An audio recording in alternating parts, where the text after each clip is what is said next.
7 minutes past the hour. Welcome into the kickoff hour here on the Rick and Bubba Show. What's up?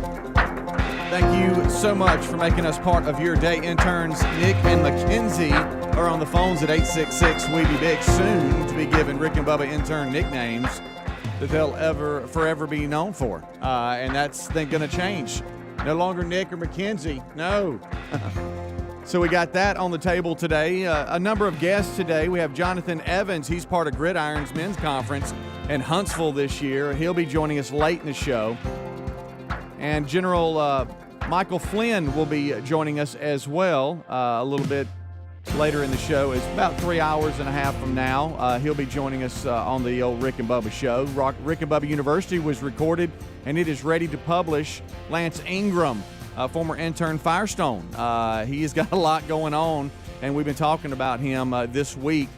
He's our featured guest in Rick and Bubba University, the podcast, which publishes Saturday morning. So be looking for that. Set your notifications up, and make sure that you are fully aware of when that is ready to watch or listen.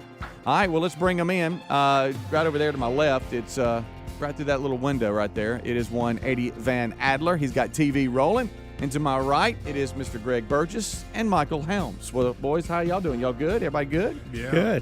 Good. I see that you're keeping up Fishing Shirt Friday. Yeah, absolutely.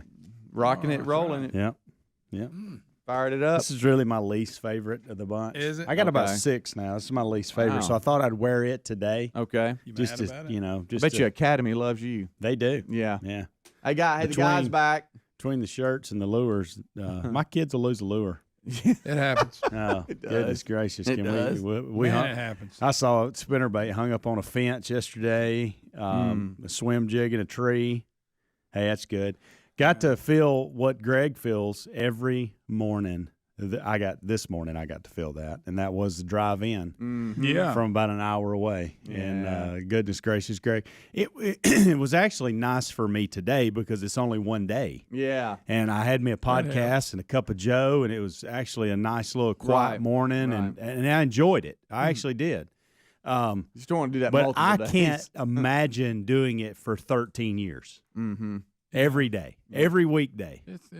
It's a good little trip. Back on the road. Yeah, and you got to get up really early. But yeah. I noticed, and because you had to drop your truck off this morning, I had to pick you up for that. Appreciate And Speedy's that. going to take care of the back end. It's like I feel like it's like we're Uber drivers for Yeah. you lately. It's like you're a on little that kid. front. I kind of like that. Will y'all come to the house? And pick me up? But I really didn't affect when I left this morning because to your point, you usually beat everybody here in the mornings because you want to give yourself enough time in case something happens. Exactly. So I did the same thing this morning, and boy, that clock, it went off at 2:45 versus my typical 3:50. And hey, that's a different ball game, friend. It is. Hello, You two. wouldn't think Yeah. it made that much difference. Well, it's just when it starts with the 2. It's just different. Yeah, that's something. Just a little different. So commend you for what you do every day because I mean, again, like I Real enjoyed dark. it. I did, but again, it's just one day. It's 1 hour. Right. So it's not a really big deal to me, but my goodness, Greg. Yeah, you get used to it. Kind of. The best you can. So what's going on with y'all? Huh? Me? Over here? Oh, you Yeah, were looking y'all. at him. Well, y'all I know, but you were y'all looking at- includes too. well, you were looking at not your- really sure what's going on with you today. Yeah. Well, you were looking at your little brother over Did you there. find any staples? Well, guys, that's not what I asked. Is not a ridiculous question. I know it's I know, fun it's to funny. say. Yeah. It It is was- funny, I but didn't it's say not it's just ridiculous. funny. It was the way you did it. It was just funny. Yeah. Frustration in his Yeah, voice. exactly. Well, I mean, come on. But no, hey, good over here.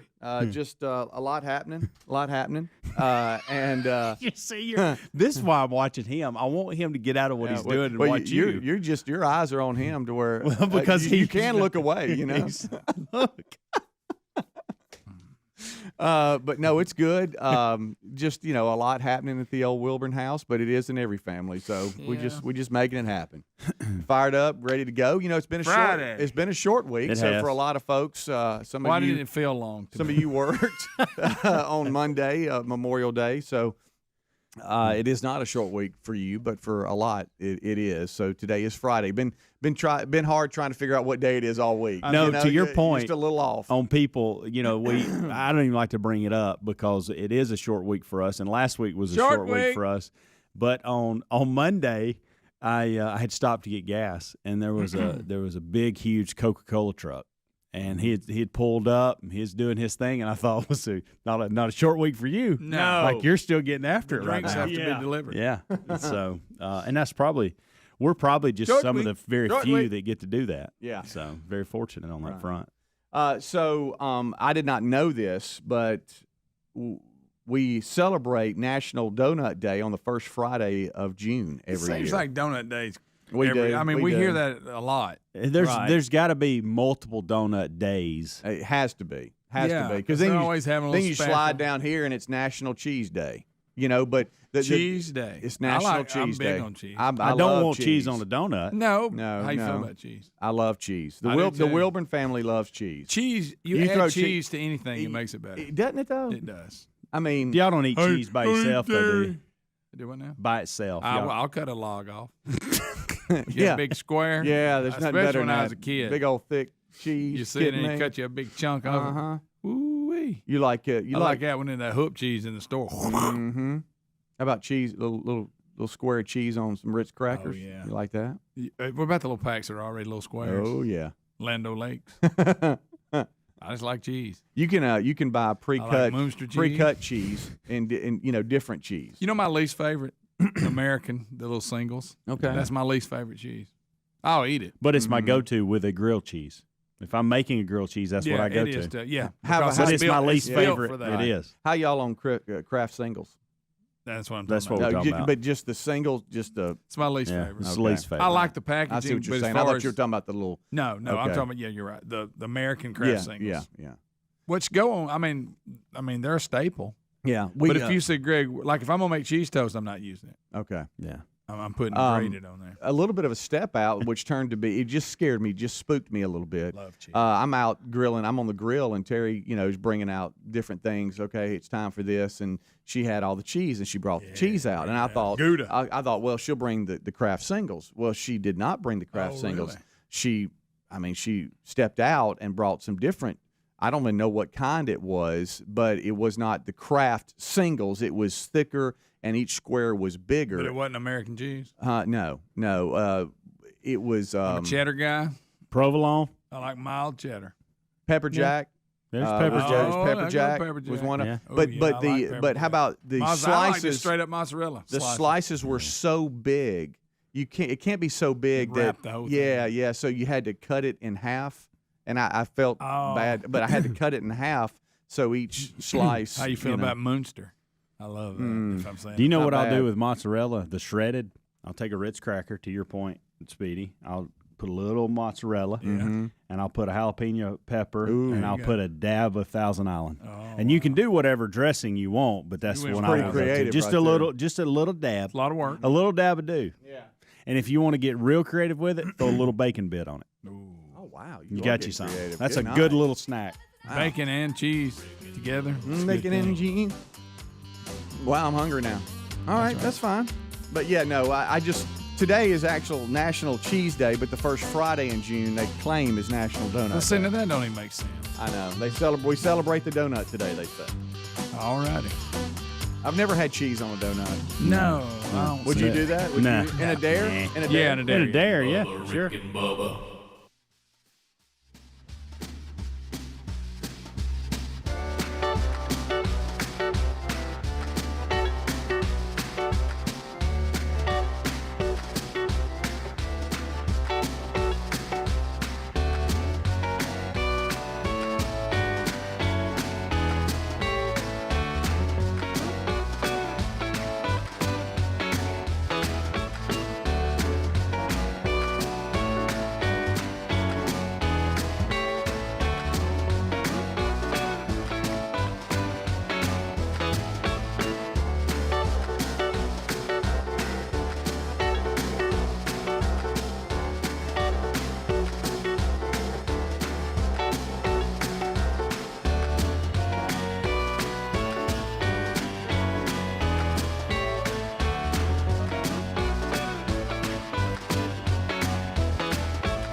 Almost 22 minutes past the hour. Almost. Thank you so much for tuning in to the kickoff hour here on the Rick and Bubba Show. Busy show today, indeed.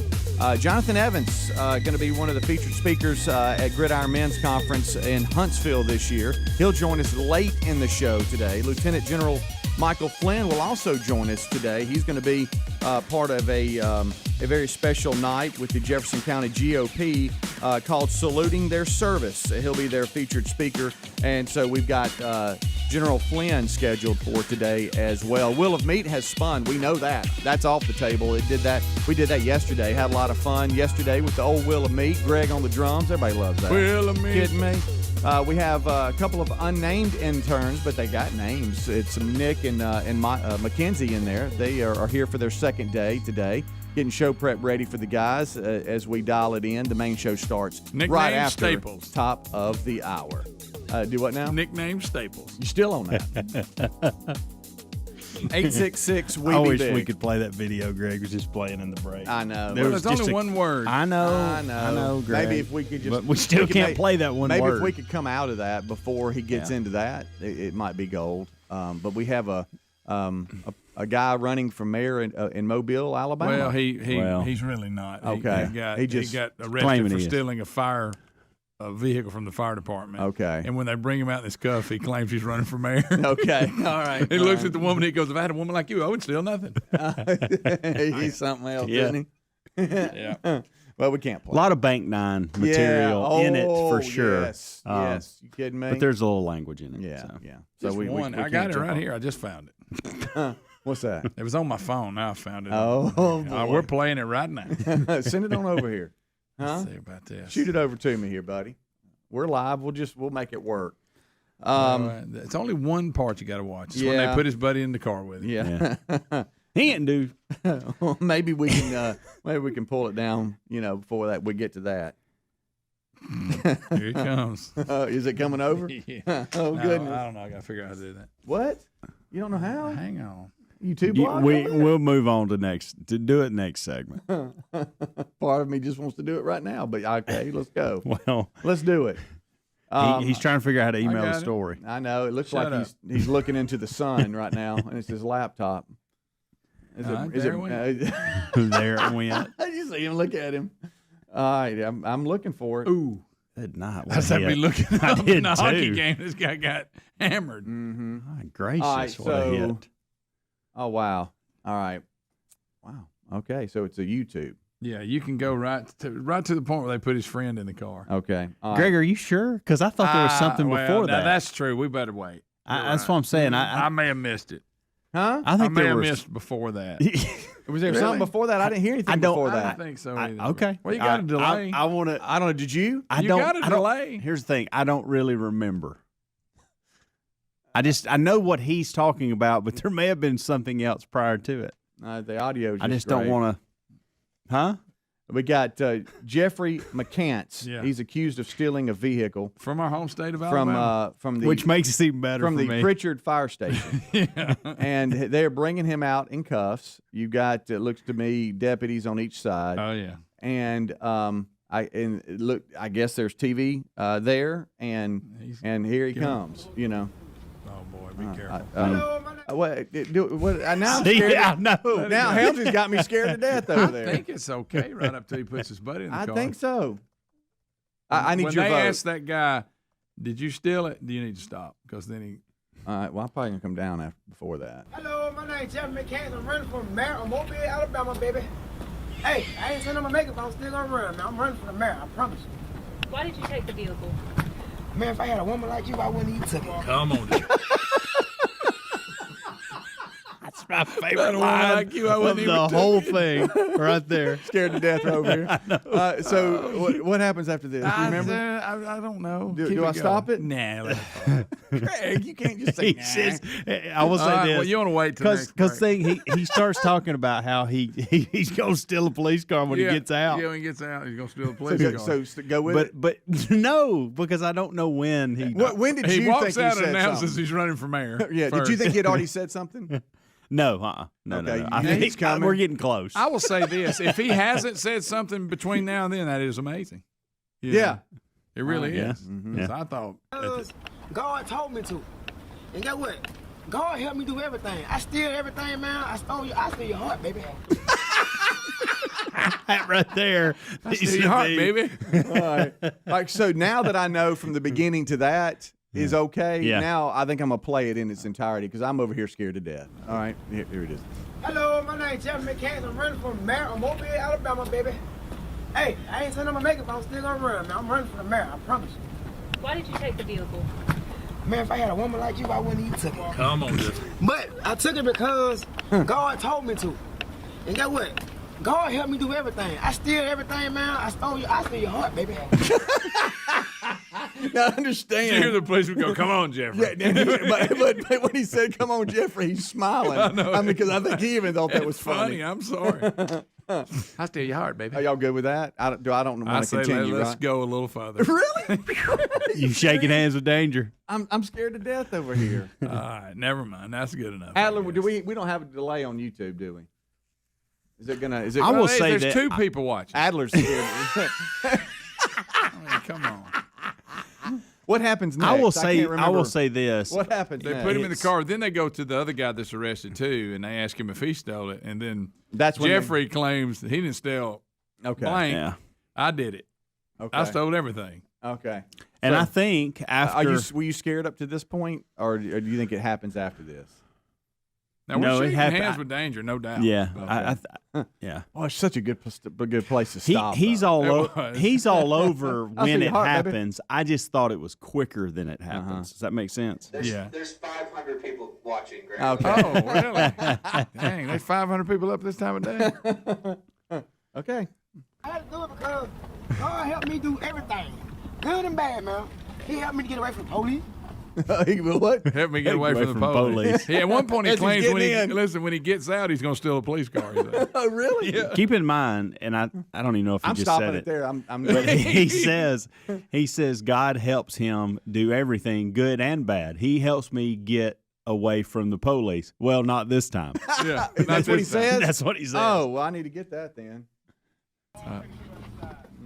What? But not this time. But not this But- time. but not Got this it, time. Got it. He's over dancing with it. I am. I'm shaking. Scared, Look, I know. right now, shaking. All right, we got through that. I think the next line is when it Yeah, comes well, in. he wants everybody to know that other guy had nothing to do with all him. And there was a time where Greg didn't even consider this a cuss word. right. I really yeah. was wondering what the big deal was.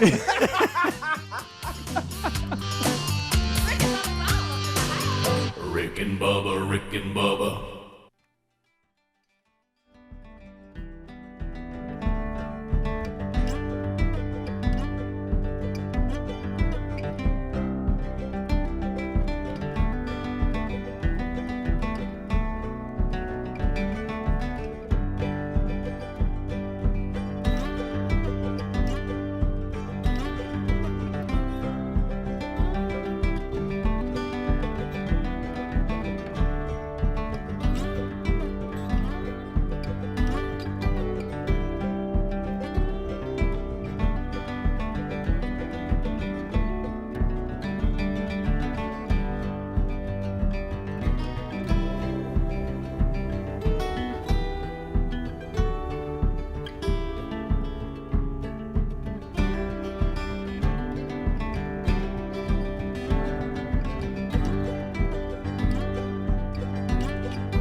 25 minutes until top of the hour. Thank you so much for tuning in to the Rick and Bubba Show.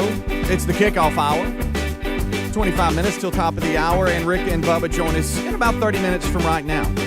Rick and Bubba University has been recorded in the it's on deck, ready to be published Saturday morning with Lance Ingram. He's our featured guest this week, and former intern Firestone. You also know him as Lou Holtz on the show. He's done a lot, and so we break down a lot with old Lance and what he's got going on now, and United for Victory project that we've been talking about. And so you don't want to miss this week's podcast, Rick and Bubba University with Lance Ingram here on the old Rick and Bubba Show. And this portion of the show is brought to you by ReliefFactor.com. We've been talking about them for many, many years. If you suffer from aches, pain, inflammation from time to time, you need to check them out at ReliefFactor.com. It's helped so many. We get feedback from y'all. It's also helped staff members here still take it. ReliefFactor.com. That 3-week trial pack is just $19.99. That's less than $20, and you want to be looking for that. It's the Quick Start Pack, $19.95. That's a 3-week supply. And, this helps combat the natural cause of, inflammation. And it, stamps out the aches and the pains from exercise and overexertion, or like us, just everyday living and getting old. So check it out right now at ReliefFactor.com. Hopefully it can help you like it's helped so many. The 3-week supply, just $19.95. Or you can go to rickandbubba.com and look under the sponsors button. All right, so scheduled to appear today on the show, Lieutenant General Michael Flynn will be on the show a little bit later. He is going to be part of an event that's in the Birmingham market, saluting their service, sponsored by the Jefferson County GOP, and he'll be their special guest coming up in June, on June 11th, I should say. Yeah, Friday, June 11th, and so he's going to be a part of that. And then Jonathan Evans later, last 30 minutes of the live show today, he's part of Gridiron's men's conference coming up on Father's Day weekend. So a lot happening in the old show. A lot in the hopper. A lot happening. We know the Wheel of Meat has spun, so that's off the table. Let's spin it again. But we just played some more stuff in the break from Jeffrey, the last segment. My gracious alive. I was a nervous wreck on old Jeffrey. We found the one. Jeffrey's the one cuss. And it's not bad. I mean, Jeffrey's not really he's not a foul-mouthed guy. He's really not. But that one cuss is one of the ones that you can't play on We air. found the news story, and they have footage of him stealing the vehicle. Yeah. Basically, he had ran out of gas, and he's carrying a gas can. Mm-hmm. And he wanted to go get gas, so he said he had to get there. He said actually the vehicle told him, hey, take me, you can get there quicker. Right. So he jumped in it to go get gas, and he said he washed it, too. Yeah. He said he even washed it. Which I don't know. Well, that was nice. But Jeffrey, I've never, the police are obviously getting a kick out of him because they stopped the police car. He's in the back of it, and they have bars on the windows. And the windows down. Never seen that before. The police stopped so he could talk to the press. Yeah. And Jeffrey's telling them out of the back of the car what he did. That may be a common thing, by the way. I'm not well versed on back of police cars. Yeah, thank goodness for that. Yeah. But there were bars like you'd see up at a business or something, and it just his face hanging out of those bars. Oh, Yeah. no, go ahead. Giving us a little more commentary on what happened. It's Yeah, go precious. get some gas. Yeah. Right. So today we've talked about the fact that what day it is and all that. That brought up conversation. And I know when I bring this up, the first thing he's going to do is criticize the latest movie. I get that. And I know this show is not big on this day in history and all this kind of stuff. But on this day in history, it's in World War II, the Battle of Midway began. How about that monumental? I'm waiting. Go ahead. Yeah, No. go ahead and get it out of the way. I saw the original Midway Yeah. movie when I was a kid, and I've seen it many times. I love it. It's one of my favorite movies. But this latest one, when it was like a video game. Here we go. Me. And It does. it begins. You know how I am about that. If you sprinkle it, it's one thing. Right. This entire thing, it was like you were watching a video game. It really was. Ruined it. I watched it, but it ruined it. I tell watched you. it and enjoyed it. Yeah. You must not have looked at the flames. They look really bad. Yeah. I just like it looks ridiculous. Yeah, Can we not just film a movie and use some special effects like we used to do? The documentary on Midway and what all that's happened awesome. and the How they historical broke the fact. code. Oh Yeah. my goodness, these code breakers! Yeah. Wow. I don't guess I'm intelligent enough for this stuff to bother me. It just doesn't You know what I mean? Like, I just don't- Yeah. And you're going to make fun of me. Here we go. But I like movies when this unreal, the cinematography, and it looks really good, and all this. I kind of like that. Yeah. And the cartoon stuff, I don't like. See, when you throw words like cinematography, you're making my point about not being intelligent enough. That's a word I won't use. Like Dances that with often. Wolves, and they're running all See, the the fact that you're buffaloes bringing this up, and like Top Gun. I don't look into oh those gosh, details. you back her on Well, Top Gun. if you watch, and they say this one's Top the same Gun's way. your You're daddy. going to bring up Top Gun They every actually day? film real planes and stuff. It's this cartoon mess. They even make the people look cartoony. And then I get to looking around like the room behind them. And I'm going, that's not even real. This one was terrible. Makes you mad. As far as that, as far as overdoing it, this one was ridiculous. I'm sure it could have been done better, but I don't watch the movie thinking just negative thoughts about it during the movie. You know what I mean? Like I just can't. I just don't think it looks that good. There it is. I put it right up there with when I used to dress him up as Godzilla and he'd tear that little miniature city up. It actually ruins it for you. Yeah. Yeah. And say it doesn't for me. I mean, if you sprinkle a little in there, that's one thing. I would that much rather have movie was 100%. I would much rather have what you're talking about when it comes to movies, but I don't let the other ruin the movie for me. If that makes any sense at all. I actually turned it off. Then I went back later and watched it. Okay. And I was okay. I got hung in the store and said, Greg, just ignore When it. you turned it off, did you The start fire watching was Top the Gun? worst part. I did. Yeah. I had to whenever on the The, flight deck. So the But the fire is the worst. The way the fire looked. yeah. And I there's try a lot of fire. I try to focus In case y'all hadn't on seen it. the story. Yeah, we have. They're playing it again all week. I mean, then Nick Jonas, he got That was- killed, that pulled was- off a carrier. That was tough, right that there. was tough. Well, was cartoon Nick did. How about when you're thrown in the water, something tied to your With an leg? anchor tied yeah, to you. That's that's pretty not bad. good. So let's go back to these code breakers again. Because of you, I don't believe everything that's in movies anymore. Even though you have some movies, a hey, valid point, whatever. These code breakers, and when they predicted certain things, this one code breaker.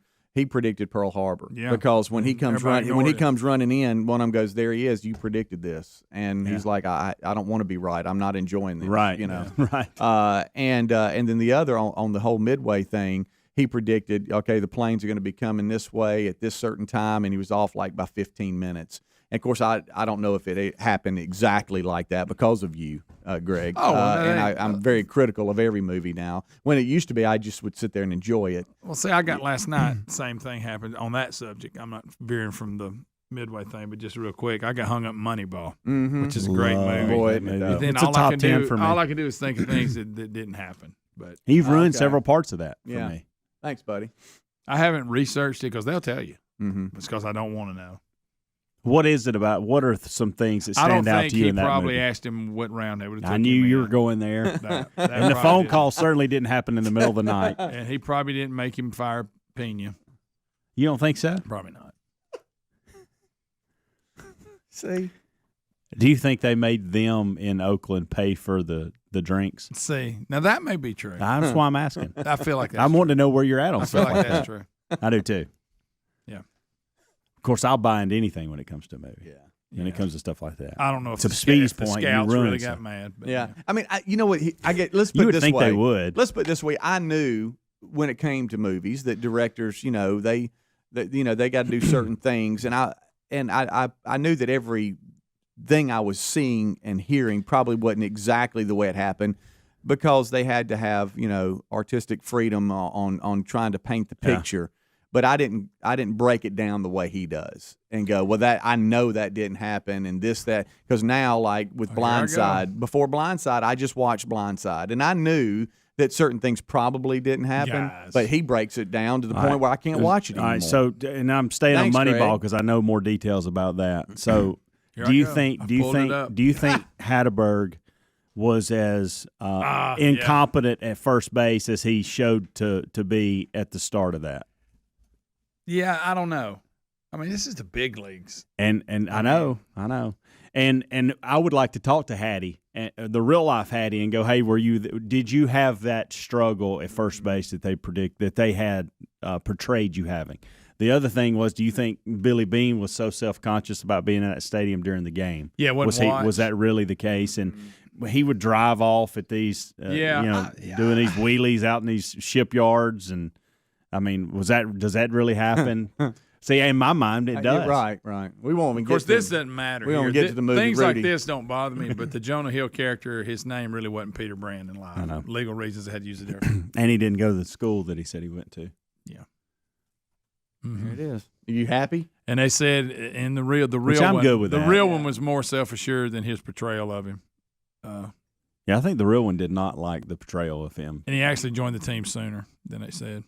I'm just reading this right now. Thanks, Greg. Yeah. Rick and Bubba. Can't watch I almost anything don't want anymore. to keep reading this. Yeah, well, I want you to stop. Just don't read it out loud. That's a top 10 movie I do not want you to ruin for me. Yeah. But you've ruined the latest Midway, I know, for me. Well, if you like watching a video game, then that's awesome. We'll take a break. We'll be right back. Rick and Bubba, Rick and Bubba.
All right, it is 9 minutes until top of the hour. Welcome into the kickoff hour here on the Rick and Bubba Show. Busy show for today. Helmsy, I hate to even bring this next one up because I know Greg's reaction, and I'm right there with him, and so will you be. But his disgust is going to be pretty obvious. Have y'all seen? And it used to be that these stories were like wacky world, made up stories, and now they're like real because the world is so crazy. Have y'all seen this Washington, D.C. Democrat calling for gender equality when it comes to crash test dummies? See, I don't give that any. So we got a problem because anything. now, First of all, it's a dummy. The Democrat in she's Congress. saying There's no genetic makeup at all. Mm-hmm. It's So- a dummy. I didn't know the dummies had gender. She's saying that there's a difference. Like, let me get this right. She's saying that they need to. Is it the size? Is it what is she saying? It says that the lack of female crash test dummies means that vehicle collision risk for women are not adequately studied, according to the Washington Times reporting on Delegate Eleanor Holmes Norton, who is they say, non-voting representative of Washington, D.C. Non-voting. I Non-voting. didn't know there was such a thing. She serves as the Which is a House good thing. Transportation All right, so- Subcommittee on Highways and Transit. Well, let me ask you: is she saying like I know they have crash test dummies that are child size? Mhm. That are, I mean, I will say this: This if sounds you're like trying to test it, be 100% accurate, then you would want different body sizes and weights. well, I figure they Well, they do. that. They do heights. that. Well, that's what I'm saying. I mean, I guess she it's want a just wig on 'em Maybe and- it's just the chest Watch out. area. I mean, I don't know. When Well, it I comes mean, to seatbelts, I have no idea. and that may be I'm trying be to key when talk it comes for to here now. seatbelts. I don't know. Yeah. She Then says, you and need several different styles of them. Then, if yeah, that's the case, she says, and I They're quote: not all "Women interchangeable. women have achieved equality on the road when it comes to You need the driving, C-strap. but when Okay, it comes let's try to it with some double D's. Okay, See, that seatbelt won't work on her. Is that what she's saying? I went I'm C-strap. I'm trying to Are get you- to the bottom of this. Yeah, well, I am too. I think I she mean, could is be. that what she's saying? I think don't know. she I could was be reading the making quote. some valid points I here, will but say now, but if you, yeah. I don't know. I just think I don't know. I think this is it almost like the guy that was the senator or whoever that thought the island was going to tip over if you put too many people on it. Yeah. Remember that? Sounds a little bit like that. It says, she says, and I quote, crash test standards are incredibly, I should say, antiquated, and we must update these standards now, especially as more people return to their Here's one daily with a big commute booty. on the next few, in the next few months. I don't think she this says is a- women have achieved equality on the road when See- it comes to driving, but when it comes to safety testing to keep them safe on the road, they are nowhere near. In achieving order for this to equality. be a gender I don't- inequality issue, they have to be doing that on purpose.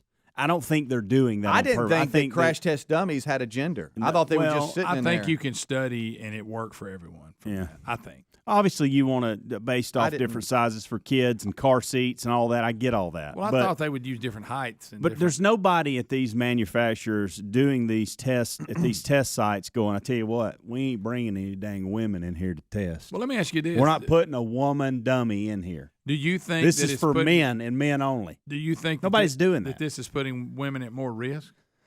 I don't know. I don't know the I answer don't. to that. I mean, I don't my see it. first gut reaction says no, but again, I think they probably ought to test it with different body sizes and weights, and Which I figured they did. and they probably do. Yeah. Now she claims that women travelers were at a higher risk of injury because of the research behind it. Do we have numbers that show that? Well, they say here women drivers or front seat passengers were 17% more likely to die in a crash than a man, according to the National Highway Safety Administration study. Is and they think what it's they because found. the dummies. She claims, her office does, that male-only dummies could not provide the data to show how women's crash reactions would be different from those men in the crashes. They pointed the differences in anatomy as well as average neck strength and posture. See, I think all those things ought to be studied, but I don't think we need to make some gender equality speech about it. Right. Yeah. And that's right. really Yeah, what's nobody going was on. purposely. Right. I got That's to feel my like there's point. different sides. I just don't think that they used like a certain. I mean, in 2021, I think Yeah. we would have. I'm sorry. Now, they said they did have a woman driving one, but it took the wrong turn on the way to the crash site. And I couldn't test it. I was waiting on that. I was waiting on it. It really took a little They're running longer. down that I ramp thought and it turn would. right. They're like, you're supposed to go straight. Oh, Okay. just saying. All right, so I'm like never- you. I They're never- portraying it like they said, we don't care if women get killed in wrecks. That's not what's going I on. don't believe that's Yeah. the case. Yeah. I don't know. well, I was told here that people with hair claim that there needs to be dummies with hair too. Yeah, Because they're all bald. They're all bald. I mean, You got to feel safe from the studies. Well, I mean, I never really You're looked a at it man like, and okay, bald. that's a dude dummy. It was just, had a T-shirt on. It was bald. It didn't really look like a gender to me. It just looked like a dummy. And I assume, You know what because I I know mean? they I use don't know. children's size ones. I Yes, they assume they do. used all sizes from, these are from people Yes. from 5 foot to 5'5". But Right, these are right. people Yeah. from, Yeah. I would And think. different weights, I'm sure. Yeah. See, I'm maybe, sure they maybe do I'm all wrong. Right. And I know that, the majority of what they're doing is they're trying to see how the car reacts and, you know what I'm saying, how damaged the car is and, What about that and how slow motion safe the that dummy? person is. But I mean, to what y'all are saying, I thought that they probably made, and we've seen this, the different sizes, which Yeah. y'all both have pointed out, the kids. Yeah. And I would think that they would do different neck lengths and all this kind of stuff. I guess. I don't know. You would think but so. I mean, according you're to not gonna this get every representative, scenario, but I they mean, need gender equality in dummies. well, again, she acts like they're portraying that nobody cares if women are They, safe in a she's car. portraying as if the male dummies are in the cars and the woman dummies are over in the kitchen in the test area. That's Yeah. what they're Well, acting as if, and that's wow. not the case at all. Just don't. Greg did that just Buddy, for we got you. a minute. Just 1 minute. They said that the female dummies try to tell the male dummies how to drive too. That when they're in there, they keep complaining All all of the this, time about their driving. all of this is Greg at rickandbubba.com. Don't put Speedy on it. Just Yeah. put Greg at Rick. They And, say and they throw try in to turn Helmsy it too, So, 'cause by you're- the way, you're running with him. By the way, we're in the process. Braden is learning to drive. We're Ain't going that through fun? that right now. Learning. And I sit over there and I don't say a whole lot. I give him a little bit of, hey, make sure you do this, make sure you do that. I'm very calm in this facet of life, okay? And so the other day, Amanda was getting on me about, hey, y'all need to be doing this more often. I said, why don't you go with him? I said, no, nobody said you can't go with him. And my point was, I wanted her to see the way, like Braden came home. He's like, I'm never riding with her again. I said, well, you see it every day Same when I'm in thing. the car. Same thing when mine were. He's coming like, Dad, she's like, I mean, every single thing. She's overreacting, Scream. and I said that's one reason I forced her to go with you that day, because I wanted you to see the difference. Plus, I think she was able to go, okay, I appreciate you not saying a whole lot over there, because I can't do that. I've got to scream every 5 seconds. That's Helmsy at My kids had the rickandbubba.com. same. And Greg at rickandbubba.com. Rick and Bubba, Rick and Bubba.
the gravy, please. 6 minutes past the hour of the Rick and Bubba Show. 866 We Be Big is the number. We got much to do on the program today, but we're going to go ahead and get this hour started. We'll start this hour with the national anthem.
8.5 minutes past the hour. You got the Rick and Bubba Show, 27 years, still rolling.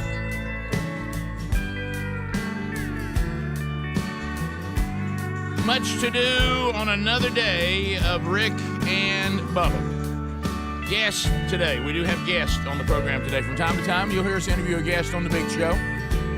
And today, General Michael Flynn will join us.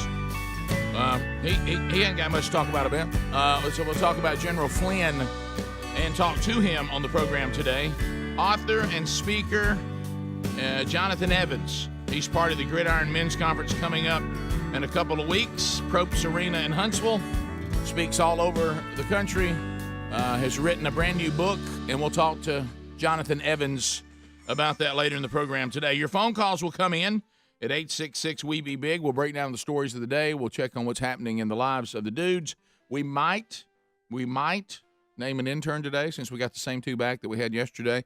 Might try to get one of those named on the program today as well so that we don't let it pile up too much. Got 5 new ones. We've named one. We have 4 left to name. Right there.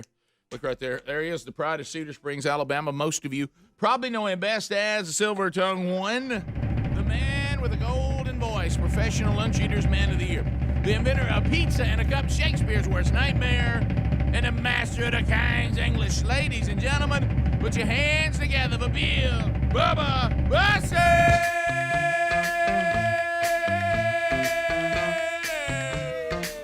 Howdy, Bubba. How about it, Rick Burgess? Friends, neighbors, associates everywhere, welcome into the little party we call Rick and Bubba. Everybody say it.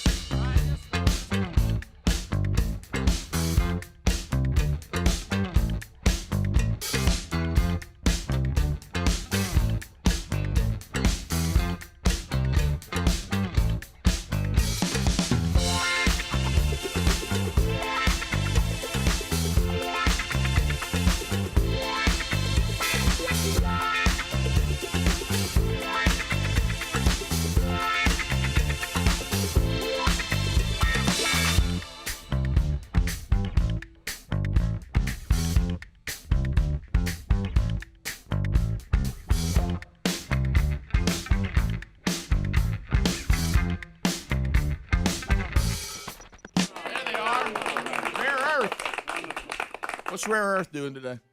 Anybody? Oh, boy. Every time I hear their name, probably on some weird tour. Yeah, I think of magnets. I know, but think about it. If you think about the band Rare Earth, I don't think ever in modern time, I've heard every band that ever played and everywhere playing somewhere at some time.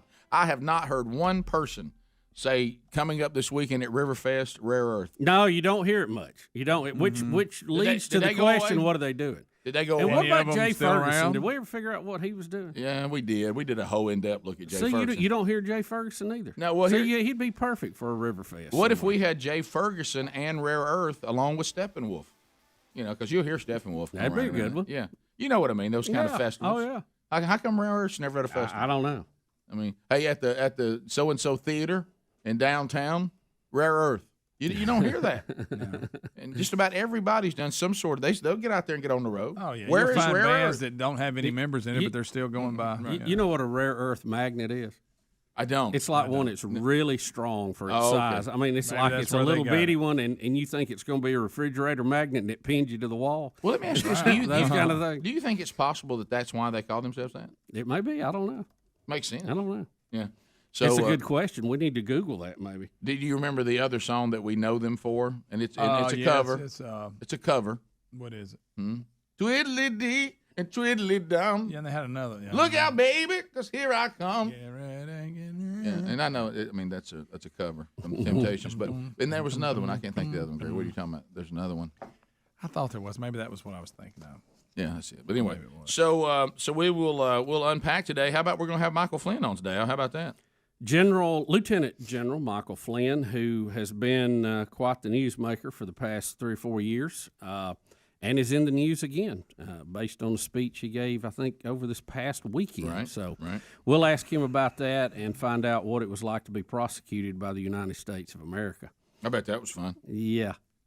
Well, he was targeted early, and it's Well, sure. obvious by this. They were trying to entrap him, and They were trying to show him of things to come. Yeah. This Yeah. is what we're about to do to this bunch we were all crying about, and we're glad they're gone. We're going to get them all. Yeah, it was. I tell you, it was a sad chapter in American history. What was done in the early days of the Trump administration, like him or not. Yeah. You wouldn't want it done to you. Yeah. Oh, they're in. Let's go get them. Yeah. Today, Bubba, a good moment in American history. The Battle of Midway began today, which led to a decisive American victory against Japan. That's right. It was the turning point. The turning point. Midway, baby. And a great movie. Fantastic movie. The early The one. original. Yeah, I'm not talking about the one you don't Cartoon. like. You're Greg. talking about I don't cartoon. even remember if I saw that one or not. Don't mess with the memories. Okay. Go back to the. Yeah. How were you on Pearl Harbor? The one with I hate to say it, I enjoyed it. the last one Yeah. with what was They his name? made up some love story. Yeah, but but what was Ben Affleck. Ben Affleck. I And, did- I'm with you Hey, guys. pretty good because I I like thought it Alec was- Baldwin, the Yeah. Doolittle's Raiders. Yeah. I liked all that. He played that. He's he, And it you know, didn't look he- as cartoony. He's kind of a jackleg, but he can play some good parts. When they cast him like his yeah. real Oh, Alec personality, Baldwin? he's perfect. Alec Baldwin or Ben Affleck or both. Yeah. All Well, I hate to Baldwin say and this it. guy. I know it had a weird love story, but it was a good movie. Okay. a little long. Let's admit. Yeah. Let's admit this. But it was good. Let's admit this. We, because of our age, we're very standoffish to it. We didn't want Pearl Harbor movies to be messed with. We didn't want this bunch to try it. But we all admit we kind of liked it. Okay, there it is. Yeah. It was better than Oh, I thought it would be. I thought it was a really good. Agreed. I thought some of the flying, combat scenes were Yeah, really they were good. really good. Yeah, they were. The shit. In between the buildings and all Yeah. that and stuff. Yeah. It didn't look as cartoony. And you realize what a mess that was at Pearl Harbor when you It was a get mess. attacked like that, which was a terrible mistake on the Japanese part. We'll be back 15 minutes past the hour. Rick and Bubba, Rick and Bubba.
Slow down.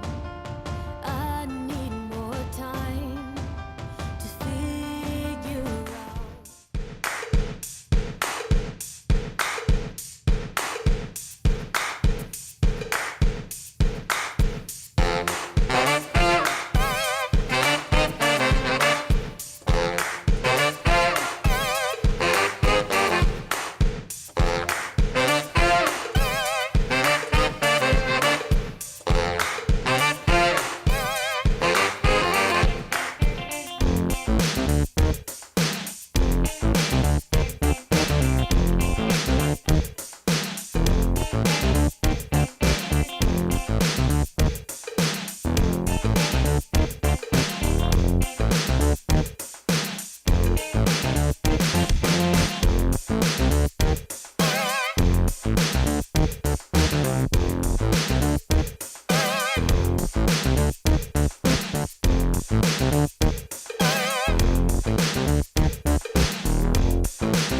the gravy, please. Rick and Bubba. Ooh, it brings me to my knees. Rick and Bubba. I can't start another. Rick and Bubba. Day without 'em, brother. 21 minutes past the hour. Rick and Bubba's show. Thank you for being with us on the program today as we move forward, and we look forward to chatting with you coming up on the program. We will talk to Lieutenant General Michael Flynn and also Jonathan Evans, author, speaker, coming up on the program as well. All right, so this is continuing. I guess as long as the Biden administration is in office, it really doesn't matter what's going on or anything. We saw the ridiculous MSNBC thing yesterday with Dr. Fauci after emails have been released that show that the gain of function stuff was real and he was concerned about it and they were talking about it and that he went with a different narrative because Trump started going with that narrative. We've had journalists admit that. Fauci apparently, we now know that he was not telling us the truth. What do you mean, Rick? And of course, when problematic. When MSNBC gets this, I'm talking about Senator Paul, the interview that any journalist would want to have the guy willing to do an interview with you who has been exposed, and you tell him that he's doing such a good job, still coming out looking good after his emails look so bad, and laugh about it. But anyway, so now let's think of all the things that are going on in our country. Hey, Bubs, it's a lot. Yeah, we've plate's got, full right now. We've got a new pandemic, which is called people won't work. Can't find people to work. Yep. Inflation, gas prices. Get ready. Just unrest, border. Oh my gosh, the border. and so now here comes the press secretary. It's time for us to hear from the executive branch. Okay, and our journalists are out there to get to the bottom of it for the American people. And here is the question. A little update on the White House cat. Is that something that's still happening here? Our readers are asking us a lot, so I bet. Right to ask. I've been joking, although maybe it might be true, that we're waiting for a bad news day for that to come out. If you see a tail wagging coming out of the briefing room, you'll know something bad's about to happen. I don't have any update on the cat. I know there's a lot of interest. Go ahead. I don't have any update on the cat. Yeah, Thank you, So Sasha. can we use an update on the cat? Everybody can ask us about the cat. Do we believe that the American people are asking the press, hey, can you get us an update on the cat? I mean, somebody's out there looking at gas prices and they're thinking about do you realize we only think about it of the inconvenience to us as just functioning people who need to drive places. Do you realize how this impacts businesses and how this takes their cost and shoots it through the roof that have trucks and equipment and need this fuel? I mean, do you realize this? And all this is going on. All these problems are going on. We've got a border that's completely out of control. I laughed pretty hard at Babylon Bee. It said, "Don't worry, the kids that are in cages are actually now in rainbow color cages because of Pride Month." Yeah, I got it. All right, Okay. So anyway, listen. So all of this is going on. And Bubba, your deal yesterday about how the founding fathers really, when they came up with freedom for you to practice your religion without the government making you be a certain denomination, and freedom of a press to redress the government to protect the people, those were probably the two things they celebrated the most. Yes, absolutely. Okay, and now these people that are supposed to represent the people with all the calamity going on in modern day, they go in. And the press secretary representing the executive branch walks out, and the journalist says, "Can you update us on the cat? How's the cat doing?" Is that White House cat? God, hey, is this what secondhand embarrassment feels like? Yes. Why is no one embarrassed? Why is no one embarrassed by that? Welcome in. Are you? If you're a journalist out there, does that embarrass your industry? Does it embarrass just the whole world of journalism? Rick, people are asking. I go back to one of the great cinematic movies of our time, Stripes. There we go. Yeah. And you remember the party van is headed into communist Czechoslovakia, completely unaware of where they're going. They're just having a party. They've taken out the top secret military RV for a fun ride, and they don't know where they're going, and they're headed into Czechoslovakia. And the sergeant who was training them, Sergeant Holka, I believe his name, was hanging on the back of it. Yeah. And he drops off because he knows he's going to have to go in and rescue them.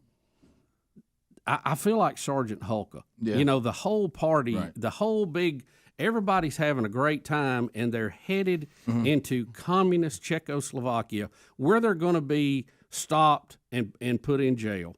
And they don't realize it, and they apparently don't care. Right.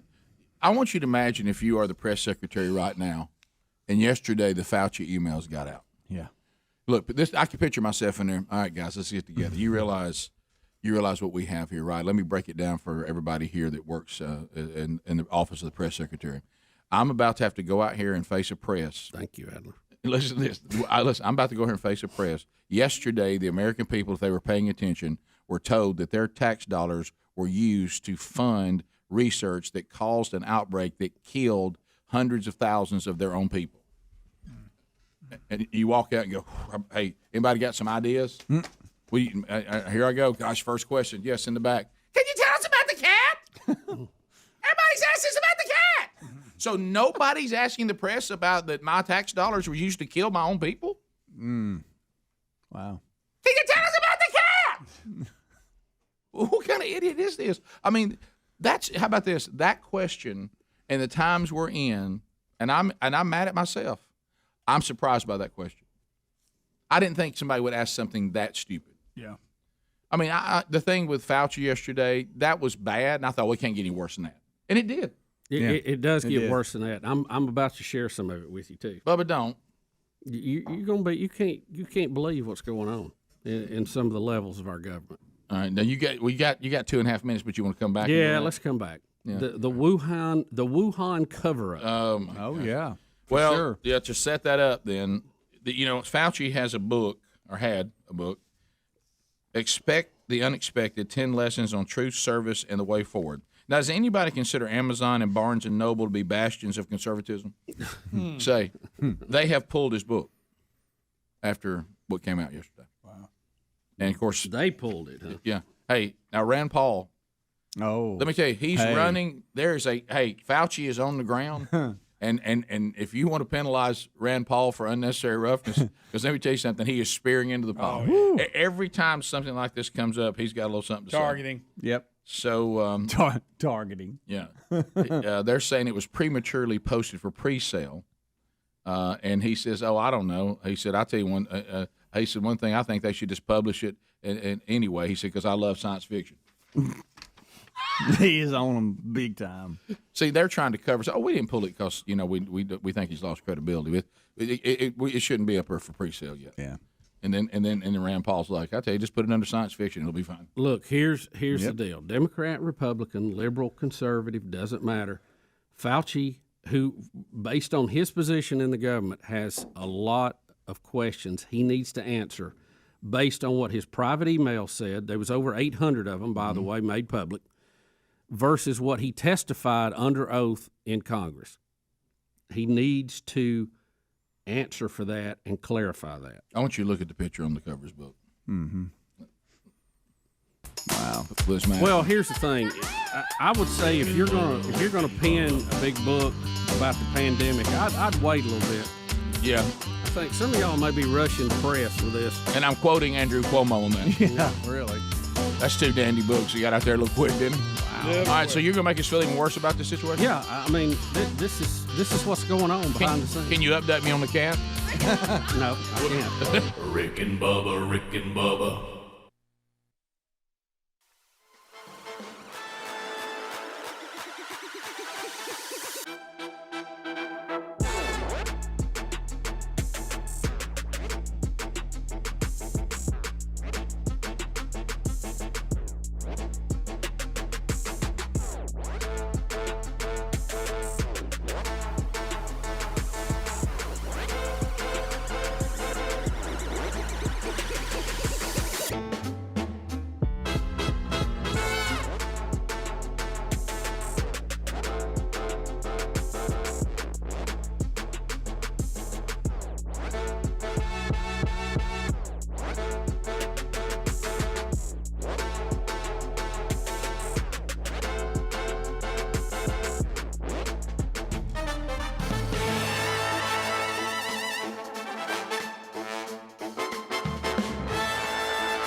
35 minutes past the hour. Your response to the Raycon earbuds through the roof. Here's another one. This comes from Emery. My wife recently bought me some Raycon E25 earbuds for my birthday. Of course, using the promo code Bubba, and I have loved them. I pop them in when I'm at work, in the yard, around the house, and I love catching up on the podcast while going through my daily routine because of the flexibility of the Raycon earbuds. They are much more discreet than the other brands that look like you have something hanging out of your ear. The Bluetooth pairing is truly seamless, and I am impressed with the sound quality and the reliability. I really feel like I got a high-quality product that is affordable all at the same time. So thank you, Rick and Bubba, for introducing Raycons to your listeners. Well, Emery, you're welcome. And that, I mean, you can get them for about half what the other brands want you to pay.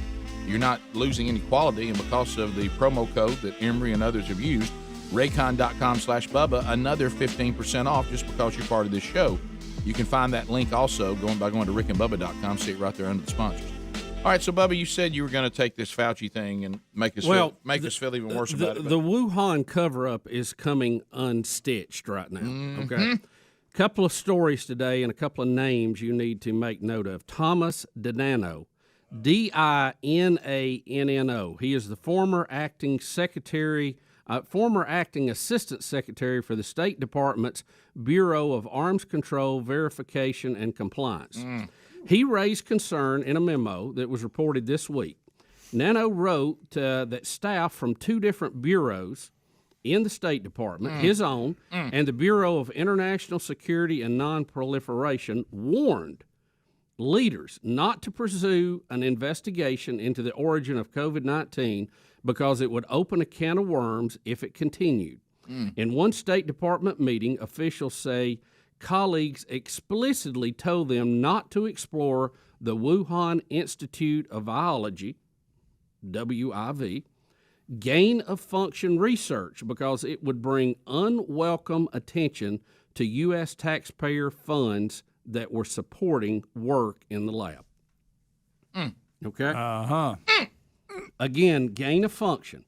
This is where they move the a virus forward on the evolutionary scale 7 or 8 steps so they can test to prevent future infection. The problem is when you move it ahead that far, no one has immunity to it, and if it gets out, you have a worldwide pandemic. And apparently there's a lot more of this stuff going on than we know. And quite frankly, I know how Congress likes to put their finger in their nose and everything. This is something they need to have their nose in. Nah, boy, there's authoritative tone coming. Did you hear him? Well, it's true. They need to keep an eye on this. Did you hear him get mad? Because you know what? It doesn't take but one lab. Look what it did. Look what it did. Well, and again, I know we keep saying this, and we know that whoever these people are that we sent supposedly to let us know, what are we supposed to do now? You know what it's like? It's like, from what I got from this deal, on these investigators that went over to see if we like the protocol and we like the security of the lab, since we're partnering with them, I guess, in this, and we know, like you said, we sent our own tax dollars to them for this research. Of course, we were told there was no gain of function going on, but it was. Right.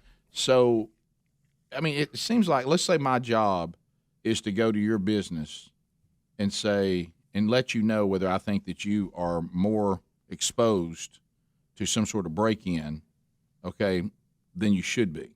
And I come in and I say, I tell you, I don't like the way this looks. I mean, this is not good. You guys are going to have a break-in. Does nothing happen? I mean, apparently not. I mean, so do you just go, well, I appreciate that. Thank you for letting us know that. Are y'all going to tighten up? Here, I mean, because I got to tell you, a break-in is coming. In this case, a break-out. Yeah. Hey, so this is not what I would expect. I mean, Here is this is not going to do what we need you to do. Just no one do anything about it. Rick, here is the other part of this story, and really, I think even a more scary part of it. Dr. Peter Daszak, and I don't know how you say his name, D-A-S-Z-A-K. This is from a story in Daily Mail today. Can we call him Peter Daszak? No. Daszak. Anyway, he is a doctor that works with these viruses, and he apparently orchestrated a bullying campaign to coerce top scientists into signing off on a letter that was published in The Lancet, and this is a medical journal type letter, aimed at removing blame for COVID-19 from the Wuhan lab that he was secretly funding with U.S. money. There we go. They're saying the expert orchestrated a behind-the-scenes bullying campaign to ensure blame for COVID was directed away from a Chinese lab, which he had worked with closely. He persuaded 26 other scientists to sign off on a letter he had written to the world-leading scientific journal, The Lancet, claiming the virus could have only been natural in origin and to suggest otherwise creates fear, rumors, and prejudice.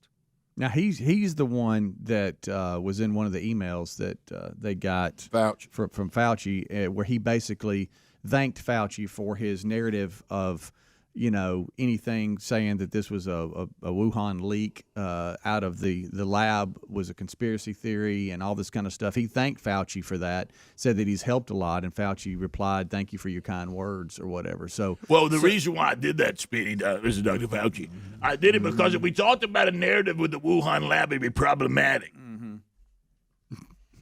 Conspiracy theories. And and Bubba sorry told me. I love how you still have to do that. I don't know why I'm smoking his every time. Well, it's Aunt Martha. Yeah, so. let's go back to this again. And Bubba's already told me, or one of y'all told me, and I'm surprised it's taken this long. I understand now the Trumpsters. He's starting to rise up. Oh well, Trying to tell you. Sounds like everybody's agreeing with me. Hello, I'll be back in office in August. Right again. And Rick, this guy, this Dr. Daszak, Daszak, is one of our representatives to the World Health Organization. Oh, yeah. He's the one that's supposed to be watching the World Health Organization on our behalf. And he's dirty. He's sold out in this because he's trying to cover his tracks to the Wuhan lab that he had money invested in. Right. And had our taxpayer money invested in. Bubba, I'm afraid the whole group is dirty. At the worst, they're criminals. At best, they have a conflict of interest and should be jerked out today. Tarnation, Bubba, looks like Daszak is like having the coyote watching the hen house. We done put the wolves in charge of the sheep.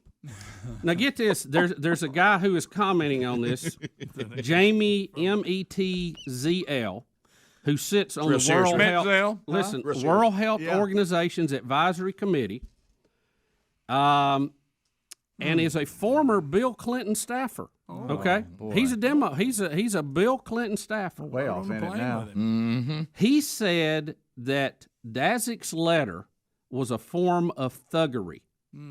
He said the Lancet letter was scientific propaganda and a form of thuggery and intimidation. He said by labeling anyone with different views a conspiracy theorist, the Lancet letter was the worst form of bullying in a full convention of scientific method. So you've got this guy who's supposed to be representing us on the World Health Organization, which we all, the minute they say something, look, we all have to bow to. And this guy sold us out because he's covering his tracks because him and Fauci directed tax money to this Wuhan lab, and they were doing research they were not supposed to be doing, and they were. And it got out, and it caused a worldwide pandemic. No one eating a bat caused this. Yeah, by the way, you can't even get anybody to mention a bat anymore. Yeah, the bat is out. Okay. Let me tell you who. Let me tell you who this is at their feet. This Daszak guy and Fauci.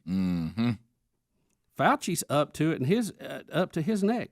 Again, conflicts of interest.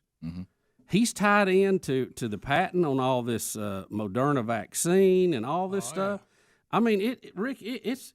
You wouldn't allow this kind of conflict of interest at the local park and rec board. And these guys are dealing with germs that can kill us and cause a worldwide pandemic. Let me tell you something, Mr. Joe America. Good news for you. The journalist is finding out about the cat. Just so you know. Yeah. They're getting an update on the cat. Well, everybody's asking. Because that's what everybody's worried about. That's what everybody keeps asking about. Somebody said. Let me ask you this. Hey, Bob, what about Denmark? What's over there? Is it rotten? Something rotten. It's rotten. Because it stinks to high heavens. This goes back to the question, do dirty, crooked people get into these positions, or do getting in these positions make you dirty? I will quote Smuggler's Blues. The lure of easy money. has a very, very brings good men to their knees. well. It has a very strong. It's very intriguing. They hide it up and tell you, right? Yep, they do. How about this? So I can be in this position, and you'll pay me lots of money. You know, somebody there has to be somebody who runs in and says, but you know, you could kill hundreds of thousands of people. Well, maybe not. You know, the lure of easy money has a very strong appeal. Does, Rick. And I'm quoting Glenn Fry. The only Glenn Fry single song I like. I agree. Do not like that city thing. No. Couldn't believe it made the set list one time when I saw him, and I was like, Y'all, Congress loves to investigate and stick their nose and stuff. A lot of it that they don't do any. This is something they need to be on. You need to be investigating this. You need to be on top of this. And you need to get on it right now. We'll be back. Rick and Bubba, Rick and Bubba.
Come on with it.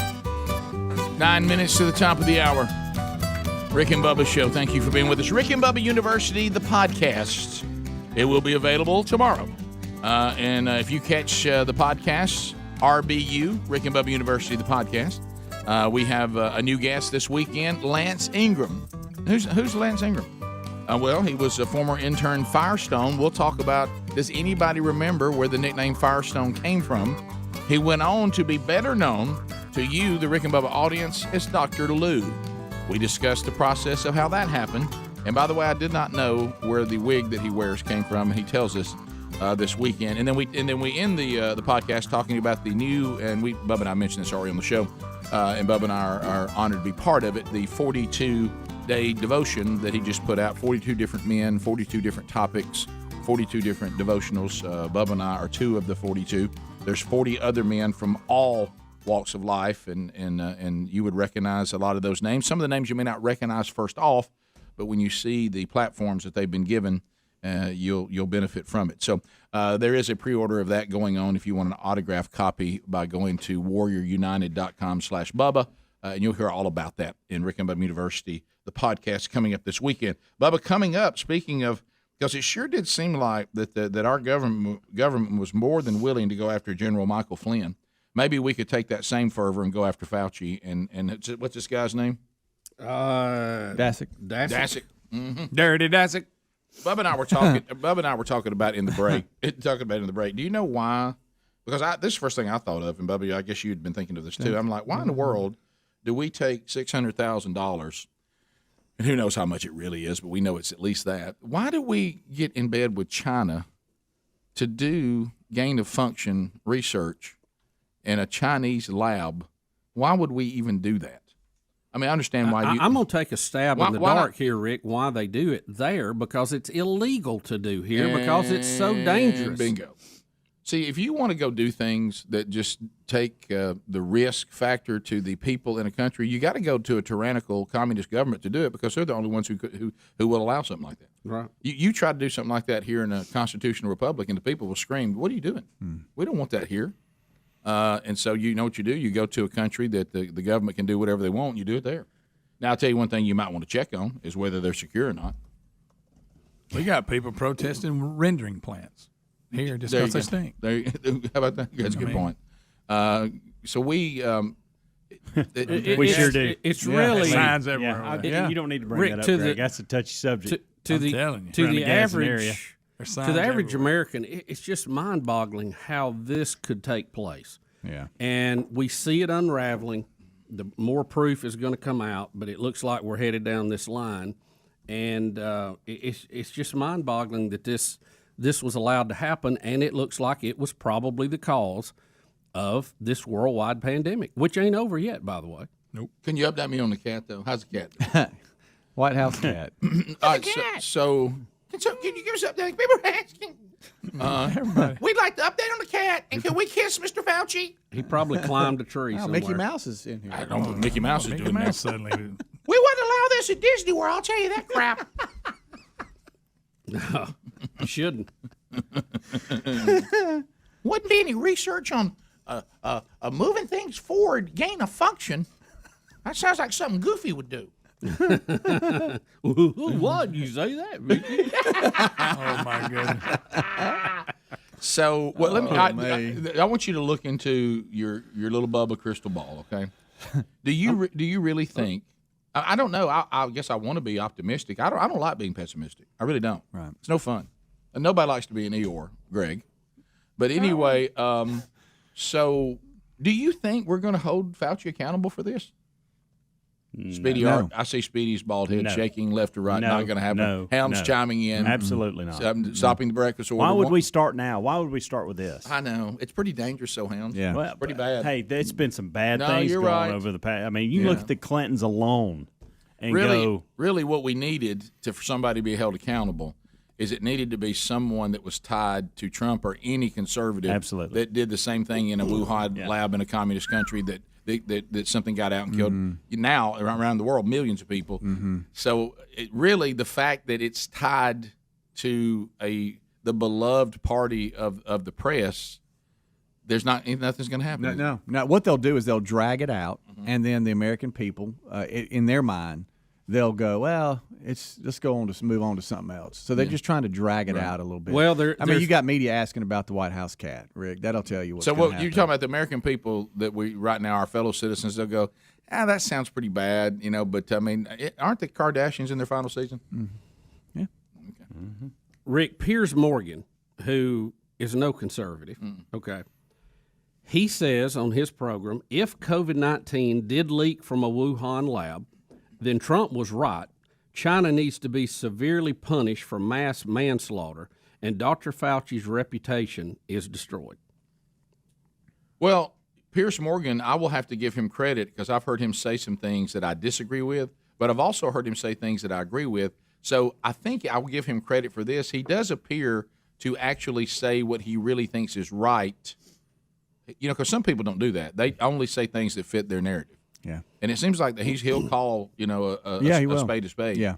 But I was one of the other things that I was wondering about this, with what may or may not happen, and you've already covered this, Bubba, because it's true. People sometimes don't understand communism because that's why they keep embracing it. But it's over to get anything on China because they have covered their tracks, that place. So the only way you find out what happened is what we're getting now is through the emails of the people that are on our side. Right. The Americans who are involved in this is the only way you can get to the bottom and the of Brits it. which means that the Brits, which means that we truly the West won't ever get to the bottom of it. No, because China, you're not good. They're not going to be helpful on this at all. No. And they'll, what they'll say? They'll get on and they'll cry to the world. Look how mean the West is being to us. That they're calling us murderers. You'll hear Asian hate and how dare the Americans make such a charge against the wonderful world of China. And this is why Americans and the West are evil. Here they go again, blaming other people for to try to demonize other people because they think they're superior. All that crap. Yeah. Then you'll have from Fauci and Dasick and others denial, emails taken out of context. That's we didn't know. Well, here's your another. We heard a reporter basically credit Fauci for good job covering it. Yeah. And laughed. You remember the Chinese biologist who was among the first to scream about the Wuhan lab? Yes. Dr. Li Ming Yan, Y-A-N. She says that the Fauci emails prove that she was right and that lab was being used not only for that but for unrestricted bioweapon research. She's taking it a step further. I know. She's saying the Chinese was developing this to use as a weapon. And we all were thinking that. Top of the hour. Rick and Bubba, Rick and Bubba.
6 minutes past the hour from the broadcast plaza and teleports.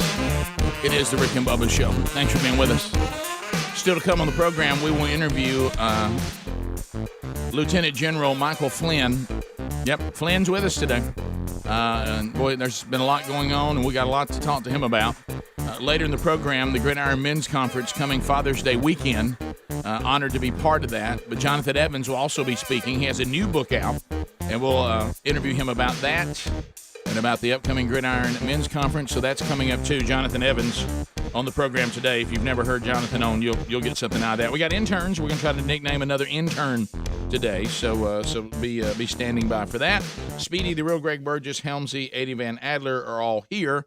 And welcome back. There's Bill Bubba Bussett. Rick, glad to be here. Thank all of you for being part of the Rick and Bubba experience. All right, we'll transition, but in our transition, one more call out of Madison, Alabama, listening to us on 100.3 The River.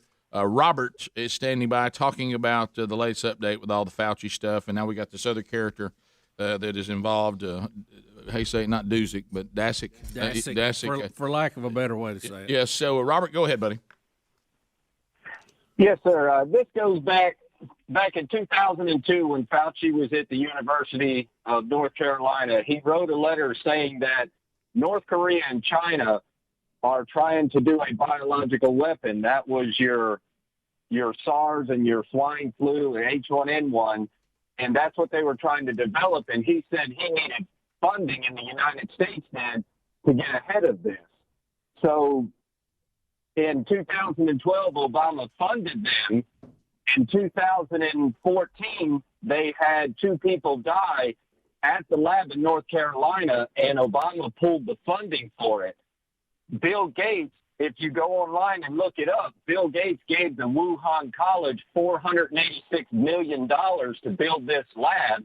It is still named the Fauci Project to this day. So you're saying Bill Gates is involved in it too? Yes. And you can look at, all you have to do is Google it and go online and look it up about how they think that they needed a reduction in 20% of the world's population because they feel the world is overpopulated.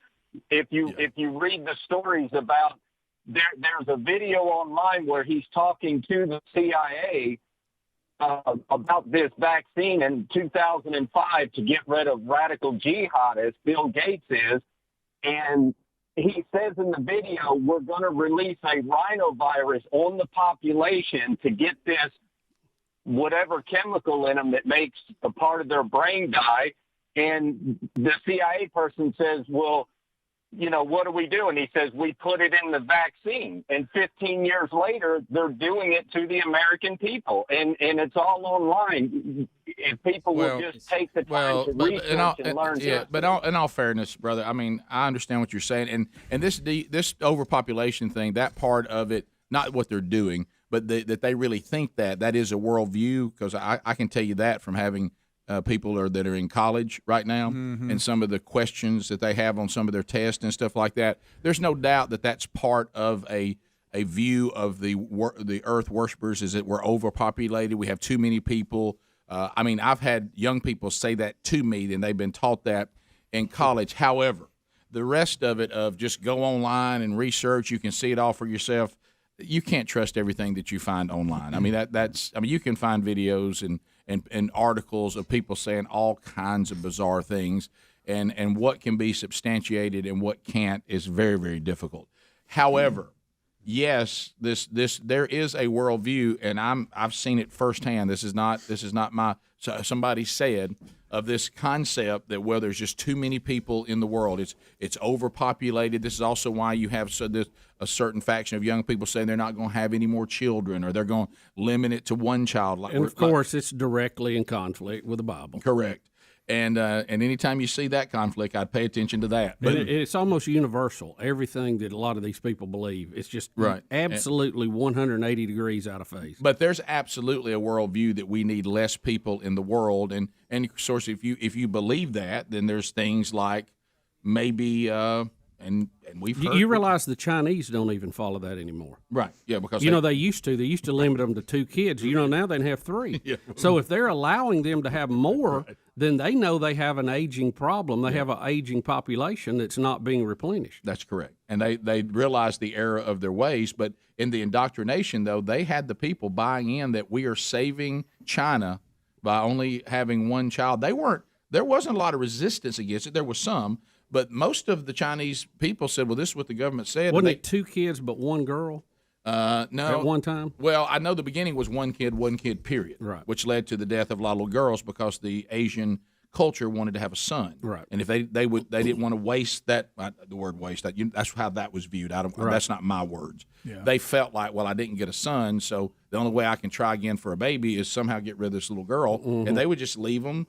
And if you haven't seen One Child Nation, the documentary, it's unbelievable. They would just leave them. And in all fairness to some of them, they thought somebody would come take care of them. But if I'm walking along and I, too, can only have 1 kid, well, I can't pick up this little girl. I mean, if I don't have a son, so it was disastrous. But the part that ought to scare you is that the propaganda machine of a giant tyrannical government had the people believing they were doing something patriotic. Right. It was the right thing to do. Their government, it was the fair and honest and admirable thing to do. It was the best thing for China. It was the best thing for the world. And they're up to 3 now. Right. Yeah, I saw that the other day. What's funny and just changed it to 3. Yeah. You know why? They had a bunch of old people that nobody could take care of because there wasn't the next. They lost a generation. Right. So and then they but what they realized too, their death rate was passing their birth rate. Correct. Yeah. And when you look at the propaganda machine, if you watch that documentary, and this is actual propaganda that people who got out of China says, hey, look, we'll show you some. They would do plays about it's good to only have 1 child, and they would do all this weird stuff. All their shows would say that. Well, then when they realized they got in a bind, guess what the next one was? Go ahead and have 2. So now they come back and say, hey, here's a new propaganda. Everybody needs to have 2 children. So it's just a bunch of. That's why you can't allow an overreaching, tyrannical central government. It's none of their business. So anyway, but there is a worldview. But that's one way to do it, as we know happened. Well, the other is, and I hate to say this, who was somebody who said this, and I won't be popular to say. Well, sometimes you just got the older people have had their life. I mean, they've lived 70-something years. I mean, why we? I mean, sometimes you just got to make them comfortable and say, you had a good life. So if you're elderly and people think the world's overpopulated, not good. If you're a someone trying to get in the world, not good. And if you're somebody that thinks that people are just, they're disposable. Why shouldn't a bunch of people die for the good of the earth that's overpopulated and dying because of all these people everywhere? Which, by the way, it's not true. We are not overpopulated. No, that is a complete propaganda lie right out of the pits of hell. It's totally not true. And so if you're being indoctrinated into that at your little college you go to, that is a lie. That is not true.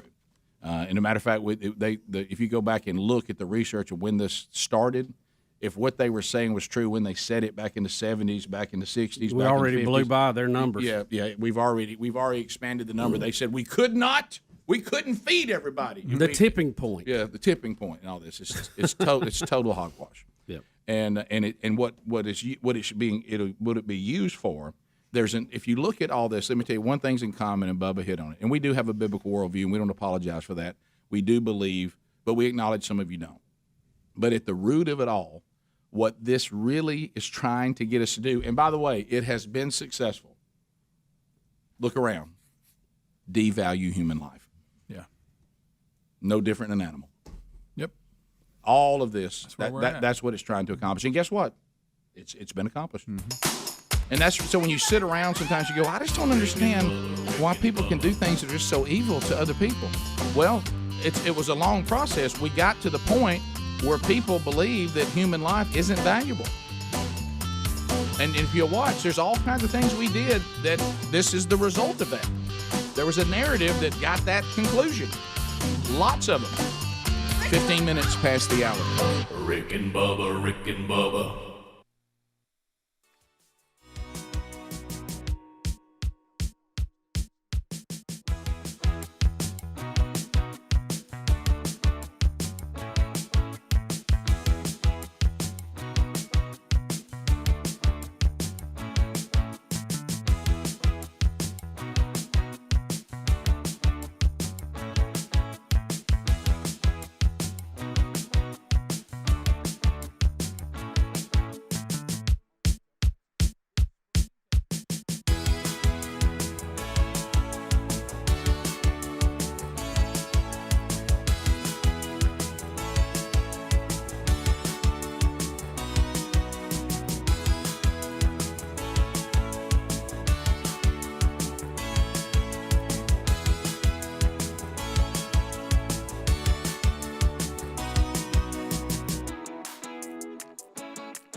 21 minutes now past the hour.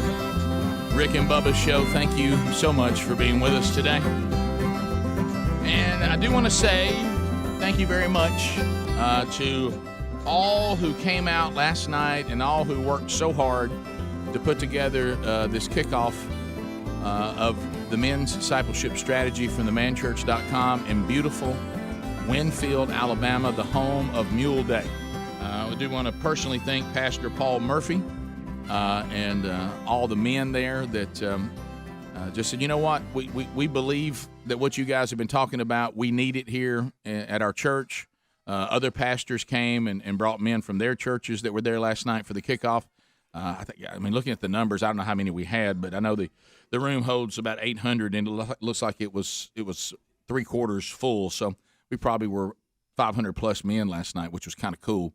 You can see it kind of coming back a little bit, and we had a great evening together of high challenge, and then a lot of the men decided they were also plugged into the high equipping part and plug into the small groups and the curriculum over the next 40 weeks as they have made a commitment to grow spiritually. Had men last night that made decisions that they needed to deal with the issues in their life, like all of us have had to do. And, I don't have, nor do you, Bubba, or any of us know the sincerity of their heart. But all I can tell you is that something was going on, and they did make the proclamation that they wanted to be redeemed. And I know if they were sincere, then they were. If they weren't, then we'll see the fruit of the life that'll come out that'll show that it didn't happen. And that's not our deal. Our deal is to say, here it is, and this is the gospel, and the gospel demands a response. So great time last night. It was a wonderful evening of praise and worship and growing and being challenged. And just thank you for trusting us with that, Pastor Paul Murphy and all the men at Winfield Baptist Church. Now, tonight there's another man church going on in Opp, Alabama. This is their second, and Mark Garnett will be speaking there tonight at Westview Baptist Church if you want to join him, as that's another church that's doing the strategy. And you can find all that by going to themanchurch.com, and you can see where man churches are going on maybe somewhere near you, and you'd like to check it out and then maybe start doing it at your church. All right, some updates on things. Do you remember back when but just thanks again for last night.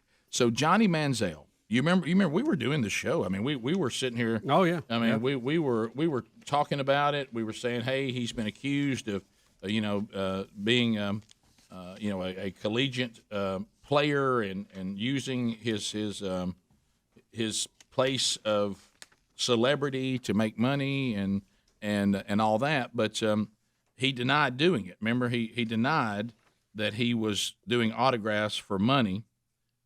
He said that he had only $65 in his bank account. And he said, when I looked and saw I only had $65 in my bank account, and Bubby, we've talked about this, about college students in this debate on whether they should be given something.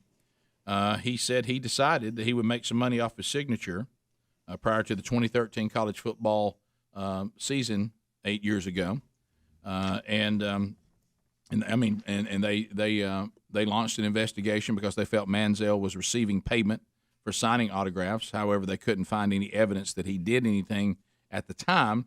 But recently, he made an appearance on Barstool Sports podcast, Bussin' with the Boys, and he admitted that he did indeed make extra money by signing some autographs. Yeah, if they lacked evidence then, they have it now. He's pretty much confessed to the whole thing. Yeah. He did say that I never took $1 until after I won the Heisman, and I think my statute of limitations are up. Yeah. And then he had another little phrase to go with it here. Can't read this verbatim, by the way. No. So he's basically said, hey, since the statute of limitations is up, here's what happened. As Rick said, I had $65 in my account. I decided to sign some autographs. I was approached by a guy and asked me if I wanted to make $3,000. So he said I may or may not have gone back to this guy's condo in South Beach and probably signed 10,000 pieces of memorabilia. He said he was signing autographs at the man's combo when he was approached by someone else who said he was getting ripped off. Again, I can't quote exactly how he said it, being ripped off. Manziel received another man's number, and that guy said he was willing to pay $30,000 for signing autographs. Mm-hmm. So you see this whole thing unfolding here, and he's basically telling you he did do it. He took money, $3,000 to begin with, but someone told him, "Hey, you can make $30,000 for doing that." Yeah, so he said then he was told what to do, to go to a certain room. He said all the stuff will be there laid out. When you're done, send me a picture of all of it, because the guy has to have authenticity. Say, here he is signing it. He said, and I'll give you a code to the safe, and the money will be in that room for you in that safe. Manziel admitted that he made a decent living while in college, and he said he had no regrets doing it. Now, he's talking about making a decent living signing autographs. Yeah, right, yeah. The money, he said he delivered a message to the NCAA at the conclusion of his story. How about and that? this is where he said, we went 9-4 the next year, so if the NCAA wants to take my blank 94 season away and my Chick-fil-A bowl against Duke, blah, blah, blah, bling, bling. Manziel added, I never took $1 until after I won the Heisman, and I think my statute of limitations are up, so you can blank me again. There we go. I wonder if the IRS is going to reach out and go, and we'll take a little of that. Yeah, the statute of limitations may be over on what he did, but the old IRS will find you. Yeah, if you didn't report that. The IRS That's some income. Yeah, the IRS. Did they even ever say the word statute? They don't. They gonna get that money if they can, and they don't mind if they leave you sitting out in your yard in a chair with Ask everything Al on. Capone. Yes, know. John Daly. Yeah. Have you seen this? John Daly said in 1995 he was approached at the British Open by what he's calling a bold gambler, and he was told, if you tank this thing, I'll give you $1 million. And this is an interview he did with Graham, is it Bensinger? And it was an old interview from 2014, but somebody brought it out today, and he said, I told the guy that and he used some of Johnny Manziel's language, I will not do that. He said... and Daly went on to win the British Open that year after in a playoff. Mm-hmm. One of his biggest wins. Yeah, and so he said people come up to me and say, can you beat this guy at the British Open? Can you beat the guy because I'm putting money on you? And I said, I don't care. Don't get mad at me if it doesn't work out. And so this guy was saying, look, why don't you just take the drama off this for us? Tank it. Here's $1 million. Just don't win, and that way we'll all put our money against you. Mm-hmm. Daly said that was the only time he'd been approached by a gambler about actually tanking, a match on purpose or a performance on purpose. He said at the time he wasn't sure how to handle the bribe, but he was sure that he wouldn't take it. Money was not. That was prior to not an issue. It was prior to. That was prior to Tiger Woods' era. So the money in golf was not what it was, what it is now. Like a lot of sports. And his prize money was $200,000.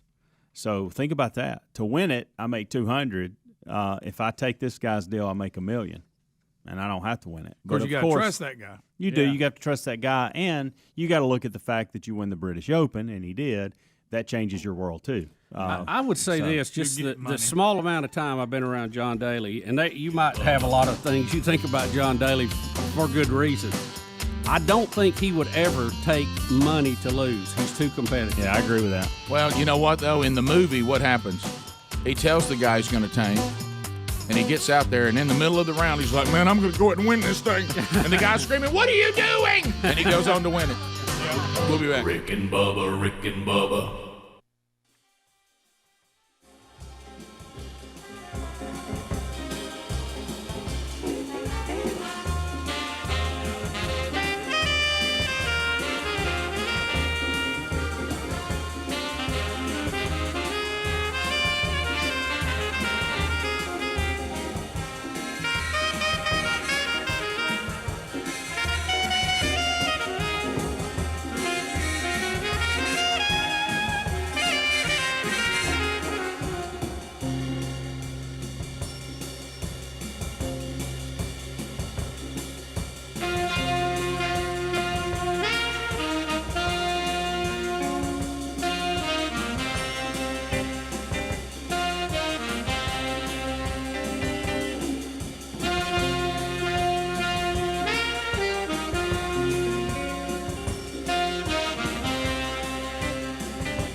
Rick and Bubba Show do want to point you to simplysafebubba.com.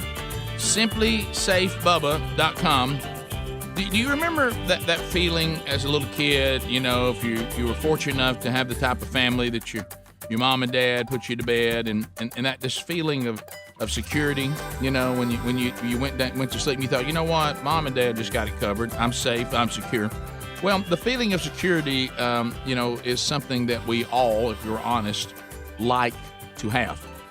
Well, with simplysafebubba.com, you're going to be very important to them, and they're going to secure your home so you can have that peace, or your office or business, whatever. They have award-winning service. They have all the technology, bells and whistles that you expect these days. But I think the thing that we don't talk about enough is the people at simplysafebubba.com. They really do take it to the next level. They're there around the clock anytime you need them, whether that's fire, maybe a break-in, a medical emergency, maybe even like Bubba, a burst pipe. There's some sort of water issue going on. Need an update on that, by the way. Even a problem, maybe setting up the system. There's someone who has the expertise that's there and ready to help you 24/7. So you know they're always there waiting to help if needed, which is a really cool feeling. So if you'd like to customize your system now and get a free security camera, we'll throw that in, go to simplysafebubba.com. We'll also get you a 60-day risk-free trial, so there's nothing to lose there. There are no long-term contracts, no hidden fees, no installation cost, and it starts at about $15 a month. So there you go. Go to rickandbubba.com. You also find their link there. Bubba, it's time. We have students that are enrolled in Rick and Bubba University to earn their degree in common sense. Say hello to new intern Nick Trelia.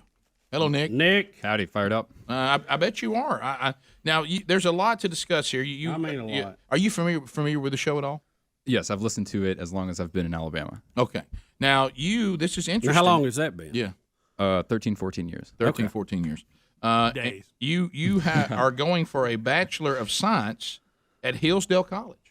Now we hear a lot about Hillsdale College. Yes, Hillsdale College. We've heard Rush endorse them. We've read articles. Tell us about Hillsdale. Well, it's a small liberal arts college down in southern Michigan. There's a thing that they do up there. Like, if you want to know where you are in Michigan, you put your hand out like this, and it's like, this is like Detroit area and the peninsula. So we're like right there with Indiana. It's a really great college. They do a lot of teaching, less indoctrination is kind of their thing. Yeah. And then it's really personable. Like, I haven't had a professor who hasn't given me his personal phone number, home address. Like, if you need help on something, anytime, just come get me. Yeah, the president of the college, Dr. Larry Yarn, is a stud. He's really great, has a lot of good philosophy, and teaching you how to think really is what they're all about.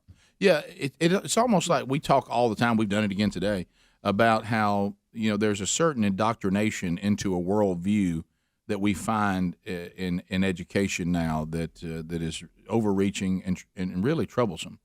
At Hillsdale, they're trying to remove all that and say, you're here to learn, you're here to hear all views, you're here to think for yourself and decide your own worldview. We're not going to indoctrinate you into one, correct? Right. It's just teaching you how to. There are certain classes that we take that I'm like, why the heck am I taking this? Like, one class is it's a classical liberal arts education. So there's a class called Logic and Rhetoric, which you think, wow, why am I taking this stupid class? But it's really about understanding arguments and stuff. And so they're teaching you. They're not really telling you, like you said, what to think. They give you a whole class, and it's like if someone comes to you on the street and says, "Hey, I believe this, and here's my argument," I have a whole class where I'm like, that doesn't check out, bud. Like, there's a fallacy or something there. So really, really good stuff. Like Wait a that. minute, are they teaching you to critically think? Critical thinking. Oh my Amazing concept. That's right. Critical thinking theory. Yeah. Well, you're going to be run out of this country on a rail. So let me ask you this: if it doesn't indoctrinate you into liberal ideologies, is it then thus considered conservative? Must be. That I guess is what it is now.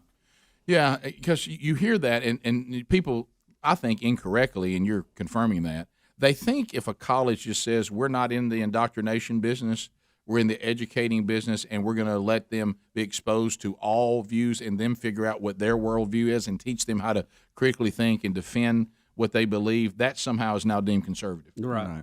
Yeah. So, and if that's the case, and one of the things that I was amazed at, we were discussing it earlier because I was asking you questions about it, is they're very active in sports and very good in sports. Oh yeah. got a great football team. We won our conference for the past. I think when I was there my freshman year, we won the conference. Our basketball team, I'm the sports director at the radio station, so I was down at all of our basketball games. We're fantastic, made a pretty nice run in the tournament, won our conference outright. We were in the GMAC conference. The GMAC player of the year was on our team, so we just solid sports, great tennis. We recruit internationally. Softball's good, baseball. We got it all around. Is this D2? Division two? 2? Yeah. Awesome. How That's about good that? stuff. Yeah. So now I'm loving this place. Now we get in. So your actual major is applied math and history. Yes. Why are you here? This is a. You talk about now.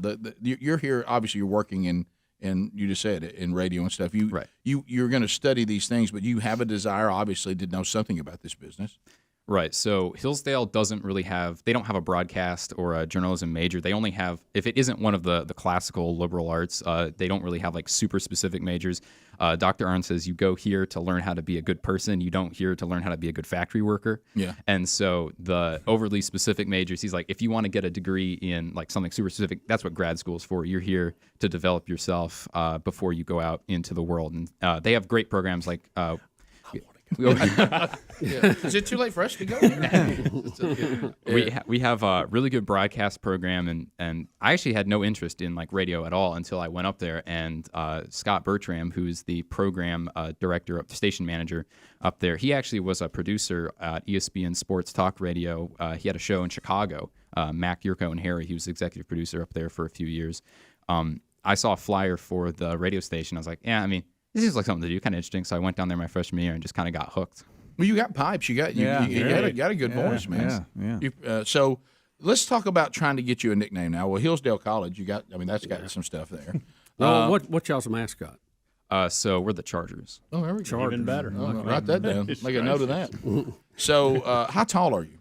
I'm like 6'2". 6'2". Okay. So you also, let's talk about any nicknames you've ever had before.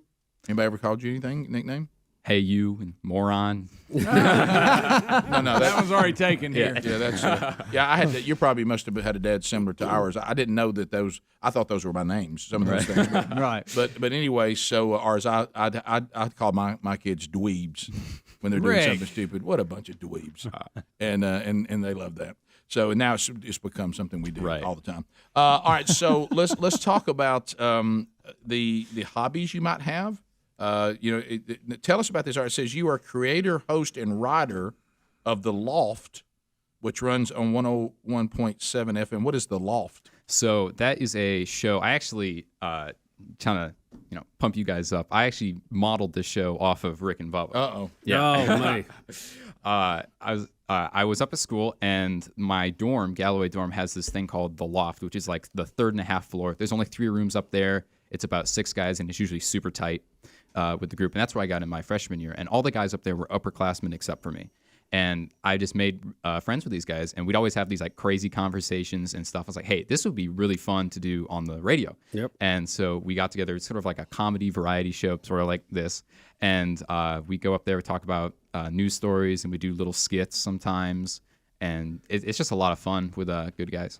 Oh yeah. So you have patterned it after this show. So it's a show about anything. It's just you guys sitting around talking. Yeah, if we think it's funny or interesting, right, we'll talk about it. Gosh, I love it. Yeah, so you are also volunteer work at Adopt a Grandparent? Yeah, so we couldn't do it this year because of the pandemic and everything, and Whitmer is can't say what people say about her. You talking about Queen Whitmer? Queen Whitmer, all hail, right? That's right. So we have this program. There's a nursing home not far from the college, and because Hillsdale is such a small community, the college is super plugged into everything, and there's opportunities all over for students to get involved in town. And you go up to the nursing home, and they'll pair you with like one of the residents there, and you can go up. You can write letters to them. You can go up and visit them every once in a while. Stuff like that. It's just a really cool program. Unfortunately, we couldn't do it this year. And you've coached youth basketball. Yes. Yeah, okay. Did not win a single game. Perfect season. I'm telling you, there was somebody. Okay, I hope. Well, I hope none of these kids are listening. Okay, if I had 12 kids on the team, let's say we had 10 that were not that great, and there were 2 of them who were fantastic. Like, there was 2 great guys, and I think that some of the parents, they didn't either like those kids or they didn't like those kids' parents. Like, we'll put them on the worst possible team. Okay. Because I had the smallest kids out. So my team, if you looked at them, it's be like this high and then just these two dudes. And then everyone else is like that. So they were punishing these families. Yeah, that's what I think. Somebody ripped somebody off or something. Here's one, Bubba, talking about nicknames. He actually worked at Downtown Donuts. That's right. So you worked at a donut place. Ooh. I did. Okay, so that's good. You were a student mover, so you were making deliveries around campus. Right. I still am. Actually, I'm going to be in charge of it. I'm the student supervisor next year. Watch out. All right, so we've got Hillsdale, we've got Charger, we've got Donuts, we've got adopting grandparents, Tall Boy. We've got the Loft, his show that he did. So, do you have any kind of? I see that you've completed. Well, You're an Eagle Scout. I am. He's an Eagle Scout. And what about you? Have you ever any other hobby we're missing that we might be interested in? I play music. I play drums and piano. Drums and piano. Nice. I like to see you get on the drum. Got any weird quirks? Do you ever rest? I said he is a charger. He's a hard charger. How about intern hard charger? So we got a lot to work with. All right. So we'll come out. Any quirk or anything we need to know about? Any weird food you have a aversion to or anything like that? I'm allergic to eggs. You're allergic to eggs? He's allergic to eggs. Okay. All right, watch out. Breakfast is in there. We just sent you to get breakfast. A guy who's allergic to eggs. Well, only the yolk. I can have if it's like cooked up. Okay. All right, we got a lot to work with. There's some great ideas. Let's get them in here and let's see if we can get this young man a name. Rick and Bubba, Rick and Bubba.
of gravy, please. 9 minutes to the top of the hour. The Rick and Bubba Show. We're back. Nick Trelia, and trust me, it's not spelled that way. Nick Trelia is our new intern. So some stuff we know we already have down from our conversation with trying to get him. He goes to Hillsdale College. He has done a show called The Loft that he said he copied. Took a note from the way we do things here at the campus radio station. He's worked with adopted grandparents. He's an Eagle Scout. He's coached some youth basketball, not very successful in his first coaching gig. But also he's a go-getter. He's active. So we're thinking intern Tall Boy, which was the one that Greg named him the day he walked in. And then we have intern Hard Charger. I think that's a good one. There's a lot of people because Rush Limbaugh just died his earthly death. There's a little bit of movement to try to tie him to Rush a little bit. Rush Hillsdale. Rush Hillsdale is one. With the what about the Hillsdale Hustler? Ooh, I like that. I like that. Hillsdale Hustler. That was an email, by the way. I didn't come up with That's a good that. one. Yeah, it's on the list here. Here's Sounds one. like I'm selling something. Here's one from a mom. How about intern? Will you please marry my daughter? Well, yeah, that's Rick. Rick, I was picture. sitting here thinking, man, I wish Caroline was like 8 years older. Right. Yeah. You know, Rick, it reminds me of myself when I was his age. Yeah, Greg. Of course he I does. mean. Of course he does. We got Whitmer's Regret because you're. That's a good one. I like that. That's good. Ladies' band. we made some noise down there. We staged it when she shut us down. The school, we were the only school that was in person, and during last for the fall semester, and she was kind of unhappy about it. So she sent out a letter and said to all colleges currently in session, Hillsdale. Right. Yeah. Hillsdale. Y'all are shut down, and Yeah. so we went up to the. Some friends of mine and I, we organized a little get together at the state capitol, and we had a little car protest because you couldn't go out there in person because that'd be violating the. Well, she had a lot of people showing up to protest. It looked like. Yeah. I think, guys, if you look at this, I think we've got Hillsdale Hustler. So you do want that. Yeah. Hard Charger, Whitmer's Regret, Tall Boy. Do we even need another one? What about Granny Nanny? Yeah, that's on the list. Oh, that's a good one. We have That's a good one. we have Head on Right. Greg, be careful. See, that's got a statement. Head on Right, Copycat. We have Lofty, like just Lofty. Intern married my daughter sounds pretty good. We have just Hey, I'll take Lofty, that one. and then you have a lot of things coming after Lofty, like Lofty Eggs, Lofty Donuts, or whatever. People want Lofty in there. DJ Donut, No Yolk, Nanny Boo Boo. No yoke. I love this one. How about intern Golden Egg? Yes, that's on there. Because he says this guy may be the most impressive initial intern I interview I've agree ever with heard. that. Somebody said Charger Goroski because he's got a deep voice. Right. Full Charger. Oh no, that ego. Paw Donuts. Let's see. Future Rusher. Coach Caretaker. I mean, but I don't see anything still like bumping what your we got. top four. Yeah. You got Tall Boy, Whitmer's Regret, Hard Charger, Hillsdale Hustler. And then the one we just like, Will Granny you Nanny. mar- Granny Nanny. Granny Nanny or Nanny Boo, but Granny Nanny. Granny Nanny. Isn't that the one that everybody responded to? We erupted on because he looks after. But look, he's done so good. I hate to pigeonhole him on that one part of his life. Yeah, that one line on my resume. Yeah. Well, who's all called his minions out over there. I mean that thing will roar to You the got top. dog whistle up Should there, we I take think. it out just to protect him? Yeah, I think so. All right, let's take it. Rick. What Rick, are we I'm taking out? Taking out Granny Nanny. Hey, I'm trying to get a job after I this. take now. Tall Boy out there too. Yeah, take Tall Boy out too. Oh wow! So okay, we're down to Well, I'm leaving. All right, so they're still pouring in. So do you like any of these other ones? Not really. That I said. Okay. Not really. So you like Whitmer's Regret and Hard Charger and Hillsdale Hustler. Those are your top. I three. love those. And- Will You Marry My Daughter? that's- Golden Egg, Dr. Duncan, Charger Goroski, Full Charger. Oh no, that ego. Granny Talk, Paw Donuts. No. Nanny Boo Boo. How do you Lofty like Eggs? No how do you like Yolk. Golden Egg? Golden Egg. What's our top ones? He doesn't again? like Say it one more eggs. time. No, he's allergic to them. Hard Yeah. Charger. He likes eggs. He's just Hillsdale he's allergic Hustler. to to the them. I Whitmer's just saw Regret. him eat eggs. That's what I'm saying. To That was all yolk. fried up though. He's allergic. They've to got the to be yolk. cooked. Yeah, I told you the story how I found out. Did you hear the story? Marry Yeah, my you know the daughter. story? Okay, so I had just watched Rocky, and you know how. Oh no, you did. And I wanted to lift weights and whatever, and so I was like, I need protein powder, Dad, and stuff. He's like, Psh, you don't need that garbage. Just just drink the egg yolk. He said my dad's a little bit old school. He just said drink what Rocky. Yeah. Rocky did good. Yeah, it takes his advice from Sylvester Stallone. But so we go out into the kitchen, and he just starts cracking eggs, and he makes one for himself, and he just downs it. I'm like, hey, I mean, must work. And so I try it, and I end up spending an hour in the bathroom throwing up. Oh, no. That's how I found he was allergic to your egg yolk by following Rocky. Yep. Hillsdale Doughboy. Do you think I could lawsuit out of that? You think there's a... Yeah, No. maybe, I don't know. That could be. Hey. All right, so You just want to land on 3 then? Whitmer's Regret, Hillsdale Hustler, and Hard Charger. Marry My Daughter's got to be in there. Okay. That is too funny. Granny I like that Nanny. one. All right, we'll do 4. Rick Marry my and daughter. Granny and Nanny. Will you marry my daughter or just marry my daughter? She said. It's will you marry my daughter is what the email Yeah, she said, said- but I didn't know if you is wanted that to too short many it. words? Marry my I think daughter. it's just funny. Intern, marry my daughter. Yeah, marry my daughter. There you go. Okay. There you go. Implied All right. question. Implied question. Marry Yeah. my daughter. Got it. I think that's our 4, don't you? I'm pretty even good. I'm even looking over here. I don't really see anything over there that fires me up. I mean, I just don't think they're better than what we have.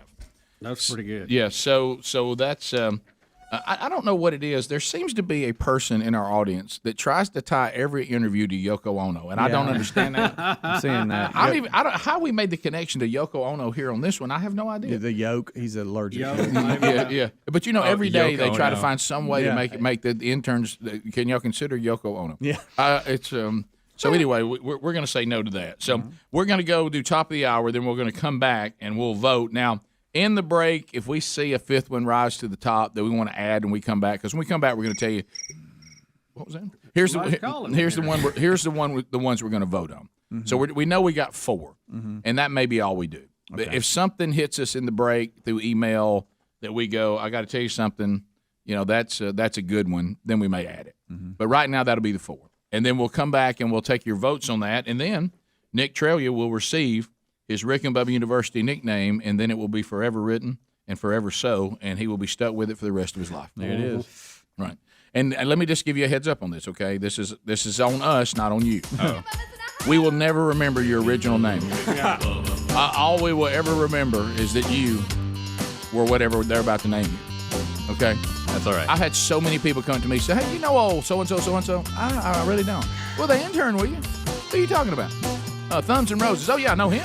You know what I mean? It's like, but I don't, there's too many names. How many interns we had? Hundreds. Oh, my goodness. Top of the hour. Rick and Bubba, Rick and Bubba.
It is 6 minutes past the hour. The late Arlie Ermey gets us started. Speedy, the real Greg Burgess, Helmsy, Eddie Van Adler, Team Rick and Bubba all here.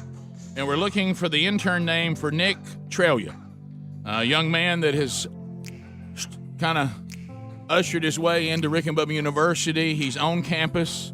He's a blue chip. Moms, quit emailing us. Yeah, he's okay, a blue just chip. Stop it. Hey, we got ourselves a blue chipper here. We do. All right, so here's what we're thinking. We think we're going to add a new nickname. And it just hit Bubba and I on the break, and we both loved it. Intern the winner. That's some guns a winner. All right, so I love a winner. a couple more things we need to bring out here. I just love Nick, a winner. Yeah. Nick, I want him on my team. Tell everybody, now you grew up in Enterprise, Alabama. That's right. And how are you staying here in Birmingham to intern? So I'm heading up, and I spend 2 nights a week in the hotel so I can be here. And how did you get money for the hotel? I went up to the school and I said, "Hey, look, I want to be on this this program, but I gotta travel every week. Can you give me some money?" And they said, "All right." What a winner! Wow! So we got the winner. Rick, you think you might want to do a little selling out? And you were talking about the radio show that you had done at the college radio station. Yes. You won an award. Yes. All right. So He's won an award. The one that's based on this show. Right. Can I won an award. Rick, can I point out for 13 years, Greg Burgess has drove back and forth for an hour and a half each way. This guy's interning. He's getting a hotel for 2 nights. And somebody's paying for it. Somebody else is paying for it. Yeah. Greg, you know what he is, don't you? The winner. Maybe he can make a deal for me over here. Right. So we got the winner. Hey, you want to sell some advertising for Summit Media? hey, I'll try it. Hey, I've seen Wolf of Wall Street. I know how to sell. Anyway, so this do you want to add that to it and make that I number think 5? you had to put the winner in winner. there, just for my own personal enjoyment of this. All right, it's there. You know, I feel like we're recruiters. We're sitting around, and I said, "Look, now, did you interview that kid's a winner. We want him on our team. That son of a gun's a winner. Gosh, I bet your dad's a hard charger, isn't he? I guess. I bet he's serious business. Yeah, he's serious business. What would your dad? Aviators? Yeah, he was a naval aviator. Yeah, Now he's of course he was. Tom Cruise, you remember naval aviator? Sure. You remember? Are you a pilot? No, I'm a naval aviator. That's right. Yeah, that's right. You talking about? Does he still fly? He does. He teaches upset recovery. Okay, get it. He's 60 years old, and he's doing flips and inverted, all kinds of whatever stuff in an acrobatic airplane. You know, you He won't never win a boring day. So he still teaches pilots there, Right. So military or private? he works now? for a subcontractor, and the military will bring people in, and then companies will bring people in. So it's just. So he teaches naval pilots when they're out of control how to gain control of their plane again. Basically. Yeah, so if you're in a, like you've seen that If scene you're in a flat spin, Yeah. and you went through jet wash and you've washed out an engine. That's right. Right. That's hey, what hey, Nick's dad hey. does. Nick's dad could have saved Hey, let me Goose. tell you. Goose has still been alive if Tom Cruise had gone through my dad's career. Yeah. All right, I find myself I can't vouch thinking. for I'm that. thinking to I myself can't that vouch my for that. interview with General Flynn will be subpar compared to this. Well, that's I mean, a possibility. I've enjoyed interviewing him as much as Right, any right. guest we've ever had. Now we're getting a lot of wow, what a winner. Or do you just like the winner? The winner. The winner or The winner? No, the winner. The winner. The All right, winner. it's on the list. That's the one that hit Bubba and I like a sledgehammer. All right, so we got Whitmer's Regret, Hard Charger, Moms, please quit sending me. Marry My Daughter, Hillsdale Hustler, and the winner. Those now are here's the thing. Yeah. Winning, they say that the only place where success comes for work is in the dictionary, right? Now, I wasn't always the radio guru up at Hillsdale that I am now, right? Our first pilot for the show was so bad that we could not air it. Well, that's all right. I mean, that's us too. That sounds Yeah. And Have you ever heard the them kickoff last hour? That's what I'm saying. I mean, serious business. That's true. Achieve off low expectations. No, I'm talking like levels, whatever. The whole thing sounded deep fried. It was like crunchy fried chicken is what the audio sounded like. Let me tell you what's happening here. He is following us. He realized he was making a mistake. Yeah. He said, "Oh my gosh, I'm creating high expectations." Right. You know, he's quickly moving to distance himself from That's right. All right, so we're voting on what? Say it again. Whitmer's Regret, Hard Charger, Marry My Daughter, Hillsdale Hustler, and the winner. Bo Weevil and Bo Weevil. I mean, there's about 4 of them I want to vote for myself. I love them all. All right, so let's go to Ben. Ben, get us started. Which one are you voting for, Ben? Ben? Hustler. What do you say? The Hustler. That's not one. What do you think I'm hustling? Hillsdale Hustler. Is that what you're voting for? Hillsdale Hustler. Not a hustler like you're ripping somebody off, but Right, you're right. getting after. You're getting after it. You hustle. Hustler. That's one. Betty, what's your vote? Go ahead. Hillsdale Hustler. Okay, there we go. To Patsy, your vote on the intern names. Marry my daughter. All right, there we go. So read them again. Read them again, Speed. Whitmer's Regret, Hard Charger, Marry My Daughter, Hillsdale Hustler, and The Winner. Hi, Rick and Bubba Show. What's your vote? The winning boll weevil. I'm gonna go with the winner. All right, thank you. Hi, Rick and Bubba Show. What's your vote, please? Sure. You're on. Go ahead. What's your vote? Oh, I had kind of a new one. How about no new ones? What? All right, hi, Rick and Bubba Show. You only get to pick from the ones given. Yeah, Rick and Bubba Show. See, there, the winner would never have done what you just did. All right, so Josh, what's your vote? Go ahead. Hello, your vote, please. That's the worst phone I've heard. Rick and Bubba Show, your vote, please. Go ahead. You're on the show. Marry my daughter. There you go. Rick and Bubba Show, your vote, please. You're on. Hard Charger. Okay. Rick and Bubba Show, your vote, please. You're on. Yes, I'd like to vote for the winner, and yes, I vote for all the interns. Oh, good. All right, Rick and Bubba Show, your vote, please. Go ahead. Marry my daughter, please. I have 3. Please Can't take marry one. all 3 of them. Rick and Bubba Show, your vote, please. The winner. Rick and Bubba Show, your vote, please.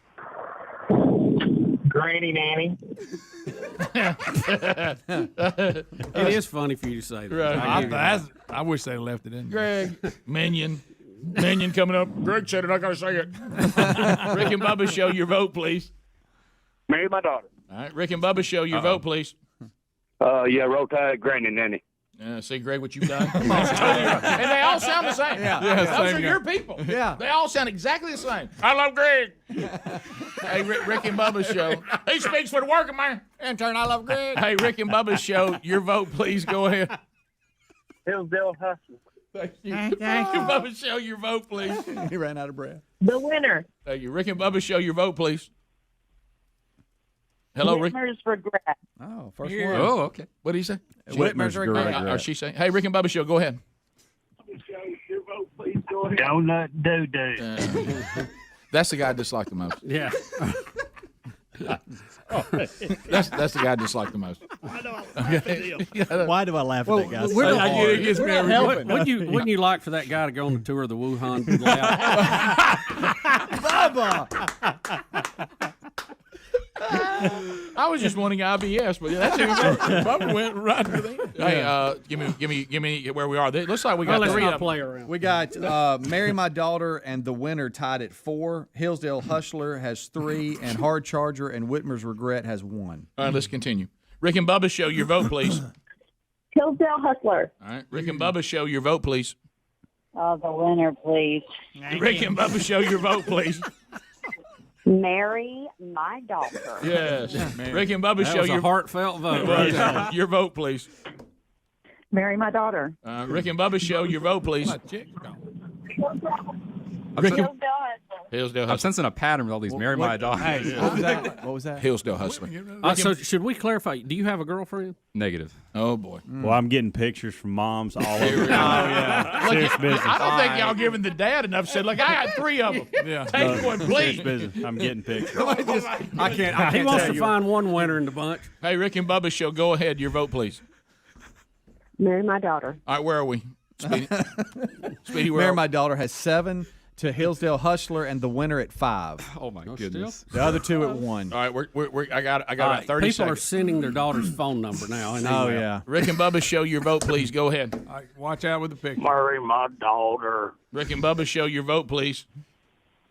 I'd like to vote for the winner, please. All right, Rick and Bubba The winner. Show, The winner. your vote, Yeah. please. Go That's what ahead. he That was a said, winner. Dip and Dan vote for the winner. Say it again. Whittler's, whichever one that is. Yeah, Whitmer. Hang up. There isn't one that features the word Whittler. But, hang up. Whittler's Revenge. Rick and Bubba Show, your vote, please. Go ahead. I wish I'd made a spoon. Hillsdale Hustler, baby. Oh, yeah. I'm sorry, Rick. Sorry about Surprised that. at myself for letting that go on so long. Hi, Rick and Bubba Show. Go ahead. Your vote, please. The winner. All right, where are we at? You said The Winner? Yeah. The Winner, all right, so we got Marry My Daughter 8, The Winner 7, Hillsdale Hustler 6, Whitmer's Regret 2, Hard Charger 1. It goes to the show. Adler, your vote, please. I got it. I can't say. Ruby's only one. I can't say marry my daughter, so I'm going to go with the winner. The winner? All right, Helmsy? What's it down to? Just think of How many does Hillsdale? What's tied the- now 8-8. Yeah, 8-8 with Marry My Daughter, and the winner, Hillsdale Hustler, has 6. I'm gonna go Hillsdale Hustler. All right. Greg? I'm going with that too. Oh, well, so we're going to tighten it up. So now we got a three-way tie. I'm going to go the winner. Okay. Okay. Bubba? Marry my daughter. I will go with the winner. Okay, the winner has 10 to Marry My Daughter's 9. The winner it is. The winner is the winner. The winner is the winner. In turn, the winner. That's There good. he is, y'all. That's good right there. Marry my daughter will go back into the hopper for a future intern. Yep. That's a high goal. If another one of those will walk through. We'll be back. 17 minutes past the hour. Still to come, General Michael Flynn will be with us. Also, Jonathan Evans later in the program. Rick and Bubba, Rick and Bubba.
22 minutes past the hour. Next segment, we'll interview Lieutenant General Michael Flynn.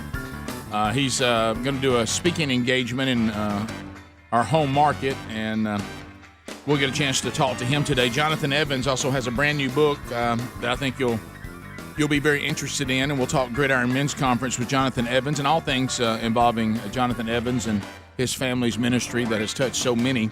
So that'll be coming up later in the program as well. So that's still to come. Rick and Bubba University, the podcast, out this weekend. We interview former intern Firestone, better known as Lance Ingram, even better known as Dr. Lou. We talked about his relationship with the show and a new book that he has, all coming up this weekend on Rick and Bubba University, the podcast. So we've named 2 of our 5 interns. We have Millie Vanilli Wafer, and we now have intern The Winner. I did get a text from a friend that said maybe The Winner should be the focal point of the return of Rick and Bubba's Bachelor series. We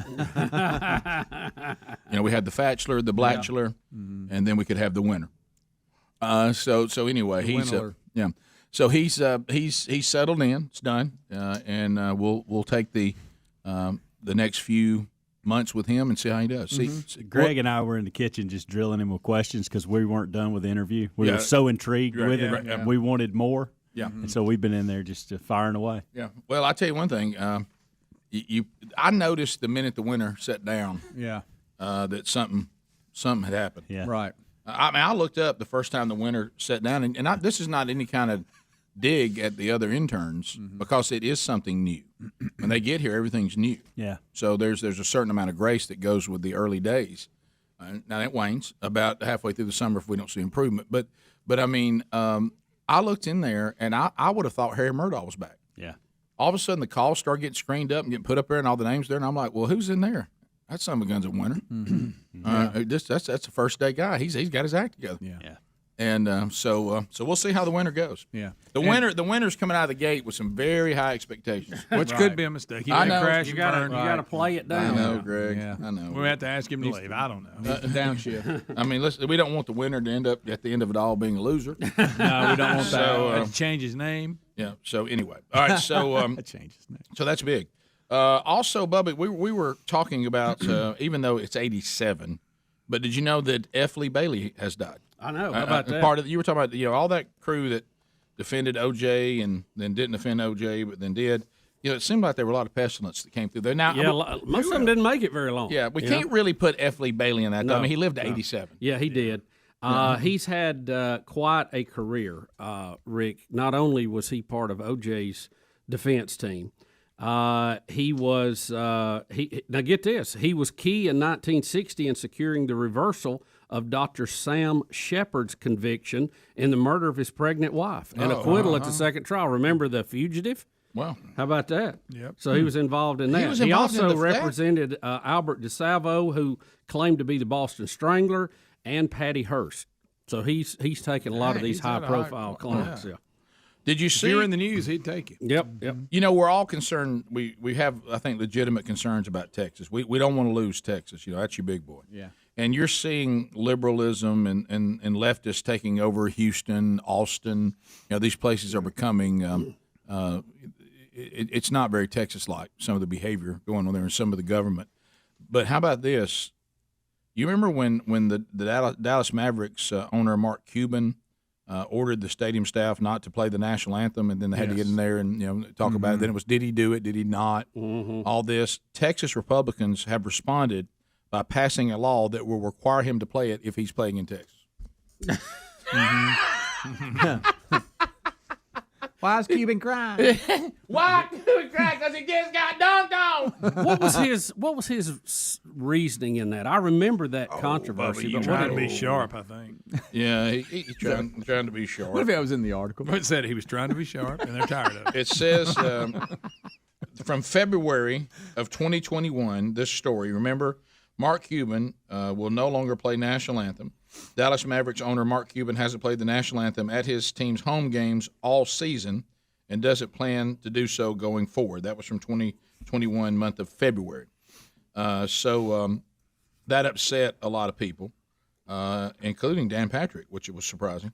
and said that this was a slap in the face to every American and an embarrassment to Texas. Sell the franchise, and some Texas patriots maybe will buy it. We're the land of the free and the home of the brave.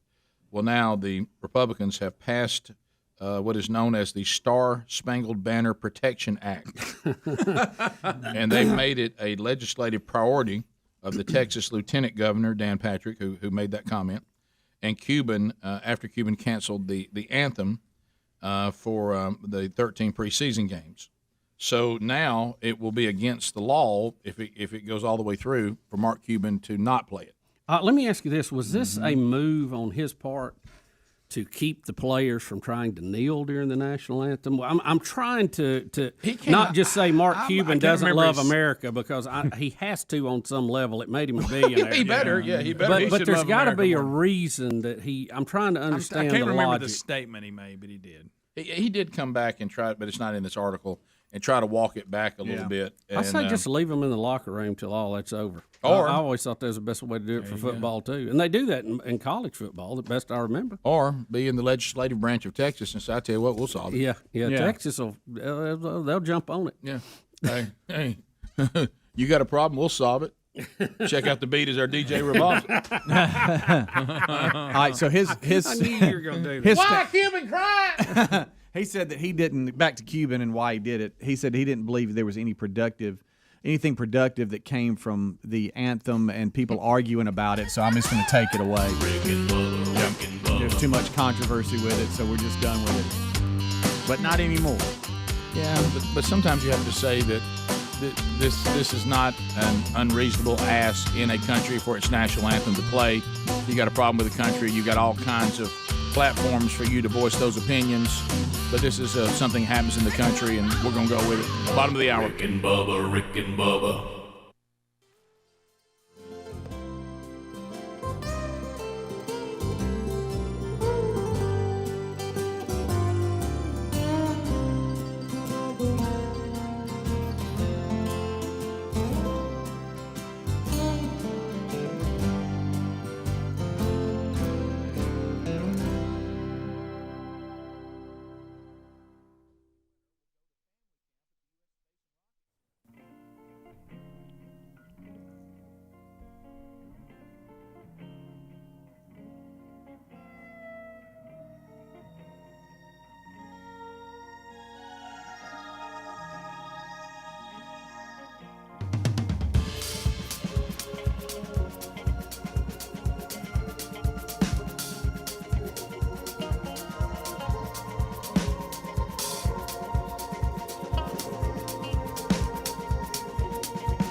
35 minutes past the hour from the Broadcast Plaza and Teleport. Thank you for being with us today. ButcherBox.com/Bubba. Have you gone there yet? Grilling season in full swing. Be sure you have quality meat ready to go, delivered right to your door, and you'll love them too. I mean, they've got the free-range organic chicken. They've got the heritage-bred pork, got it just like they like it, 100% grass-fed and finished beef, fresh-caught seafood like salmon and scallops, all delivered right to your door. 20 different cuts of meat to choose from, and they ship it fresh, and it is delicious. How about this? This ought to get you involved. If you've never done ButcherBox.com/Bubba, do it now, and you can celebrate the season with a pack of bacon, and their bacon is fantastic. Free, bacon free in every box for the life of your membership. So sign up now at ButcherBox.com/Bubba. It's the perfect time of year to do it. Also, there's a link at rickandbubba.com under the sponsors button. So thankful that Lieutenant General Flynn, Michael Flynn, joining us on the Rick and Bubba Show for the very first time. So welcome to Rick and Bubba. Well, thanks, Rick, for having me, and Bubba as well. And yeah, it's a real honor to be on your show this morning, and I really, really appreciate your time and all you guys are doing for the great state of Alabama and really for the country. General Flynn, we got several things we want to cover with you, but we've got to, first things first, we've got to ask you about this Miramar comment that has made it into the media and trying to understand exactly what was said, what was meant. Can you clarify for us right out of the gate? Yeah, right out of the gate. And let me just be really very clear for your audience and, frankly, anybody else that takes this link and listens to it, because there's been a lot of fake news reporting on this. In fact, my statement really speaks for itself, and I basically said there's no reason whatsoever for any coup in America, and I do not and have not at any time called for any action of that sort for you guys and anybody that's listening to this. Any reporting of any other belief by me is a bold-faced fabrication and is based on twisted reporting. My statement really is there is no reason, and almost verbatim what I said is there is no reason that a coup should happen in America. Yet what the media has done, and we're filing defamation stuff back to them. We're back and forth sort of in our own lawfare actions. But what the media did is they got rid of the words "there is no reason," and they just put in, Flynn said it should happen here in America. So we have media outlets that then picked it up, reported it. I mean, some of these mainstream media outlets that said it should happen here in America based on that question, and they got rid of the line, "there is no reason." And it's a real bad thing for any journalist that's out there that does that kind of thing, because really that's what they're doing is they're falsifying a statement, and they're making it sound like it is something that it was not. And it was a real patriotic event. And like I have been saying for months now, whether you're a Democrat or whether you're a Republican, we have got to get involved in what's happening in our country today, because we cannot have this shift towards socialism. And so I like to use the phrase, local action has a national impact. So what I tell people, whether it's get out to register to vote, whether it's to become a volunteer in your precinct, or whether it's just to make a small donation to your Republican Party, like the Jefferson County Republican Party, then which is who I'm coming to support. Get involved in the lifeblood of our country and in the communities of our country, in our townships, our parishes, our counties. That's where the real America lives and breathes, not in Washington, D.C., and frankly, not even in some of the state's capitals that we have around this country. General Flynn, let us ask you about this. As an incoming member of the Trump administration, you were targeted by the FBI. They went after you to try to catch you in a lie, catch you in a conflicting statement, if you will, and charge you. Why did they go after you right out of the gate? Why you, and why so soon, in your opinion? Because, as a national security advisor to a president of the United States, you have extraordinary access, you have extraordinary authority, and for me, I have extraordinary knowledge on the United States intelligence community, the Department of Defense, our diplomatic services, and a lot of other elements of our agency's activities and departments within our United States government. They knew that. There were very few other people around the president at the beginning of his administration that had that kind of knowledge. And that's, I mean, as President Trump and I got to know each other over a couple of years, we talked an awful lot about how we needed to fix things, and they knew that. They knew that, and they came after me. One thing that we learned through my fighting back against the real corruption particularly in our Justice Department and in our FBI, but elsewhere, one of the lead agents, and his name is Barnett, and it's public. This is public information. His name is Barnett, and he actually finally came out, but he didn't come out until October of 2020. And in his own deposition or his own 302, as everybody's gotten to know those things, he said the entire operation was, in his words, get Flynn to get Trump. And so when people come up to me, Rick and Bubba, they come up to me and they say, I'm so sorry for what our country did to you. And I say, don't feel sorry for me, because I don't feel sorry for myself. And don't feel sorry for Donald J. Trump either. Feel sorry for our country, because our country did not benefit, frankly, from my 3.5 decades of service in not only in the military, but in the United States intelligence community and across our government in many other capacities. And it's not just the Department of Justice or the FBI. It's also elements of the Democratic Party, and it's elements in the Republican Party, because people in Washington, D.C. want access to power. They want ownership of power, and they don't want people coming in that are not politicians, which, frankly, in my case or Donald J. Trump's case, neither of us were politicians. What we were trying to do was come in and help this country move in this beautiful direction of democracy and as a constitutional republic, and try to fix some of the problems. I mean, my God, look at what they did to the President Trump, who I was with yesterday and had a great conversation with him. And I would just say that this man was able to accomplish so much for our country, even though he was beat about the head and shoulders for 4 years. And believe me, when I say that, I know exactly how that feels. It is absolute political persecution of the highest order, and that's sort of, that, to me, that's outrageous. But this is not like I keep saying, this is not a Democratic or a Republican issue. This is an American issue. We, in our country, we want accountability for the kinds of actions that we know happen. I mean, everybody knows that happens.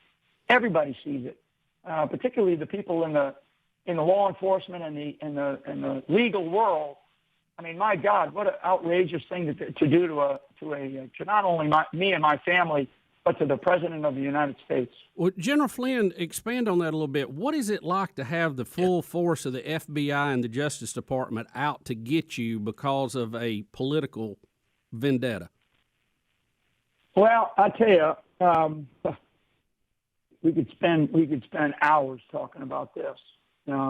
It is something that I wish and pray, and I especially pray on this, that the men and women in the law enforcement community across this country, the FBI is the highest law enforcement agency within the United States of America, and for this ugly exposure of a really nasty culture that exists at the highest level of our law enforcement communities, particularly within the headquarters and within the Washington, D.C. crowd.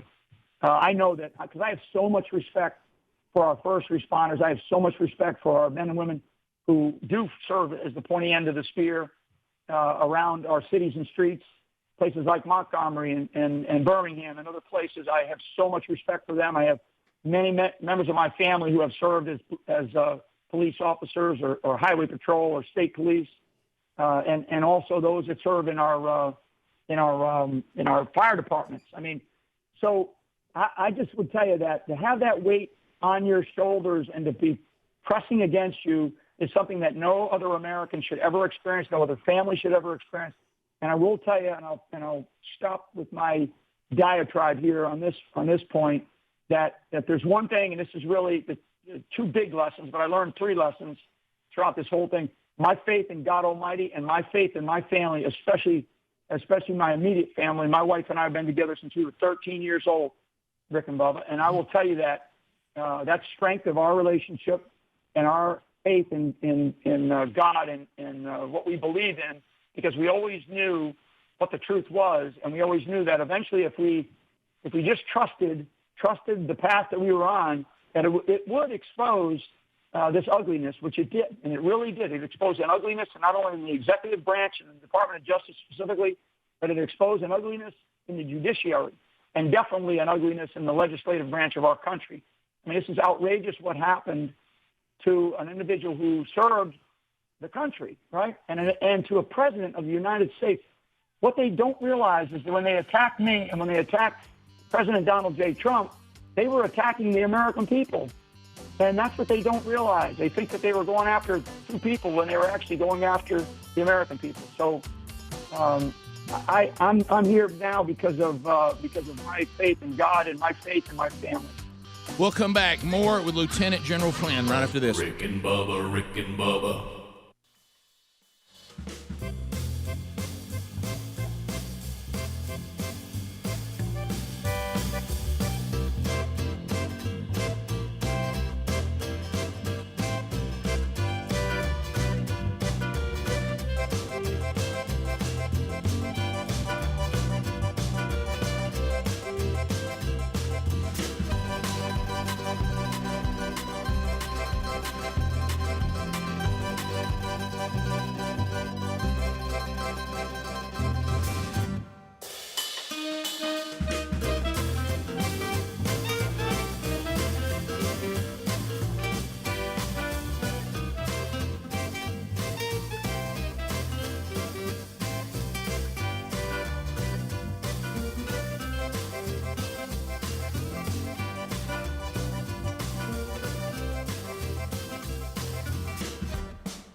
9 minutes to the top of the hour. Lieutenant General Michael Flynn, our guest. Now, if you want to know how we got the opportunity to visit with General Flynn today, we thank the folks at the Jefferson County GOP because they were able to get with Speedy and get in contact and gave us an opportunity to interview him. If you would like to get a chance to hear General Flynn speak tonight in Birmingham, you can at the Sheraton there at the ballroom. Those details are at rickandbubba.com. I'm sorry, Friday, June the 11th, a week from today. So next Friday, June the 11th, you can do that. All the details are in show notes at rickandbubba.com, and you can go there and find out how you can be at the dinner, which is going to be honoring, saluting to the service of a couple, Alabama Supreme Court Justice Mike Boland and also State Representative Jim Carnes. They'll be the featured guests there. But General Flynn will be talking about the things we're talking about right here. And if you want to be part of that dinner, just go to show notes next Friday, June the 11th, Sheraton Ballroom in Birmingham, Alabama.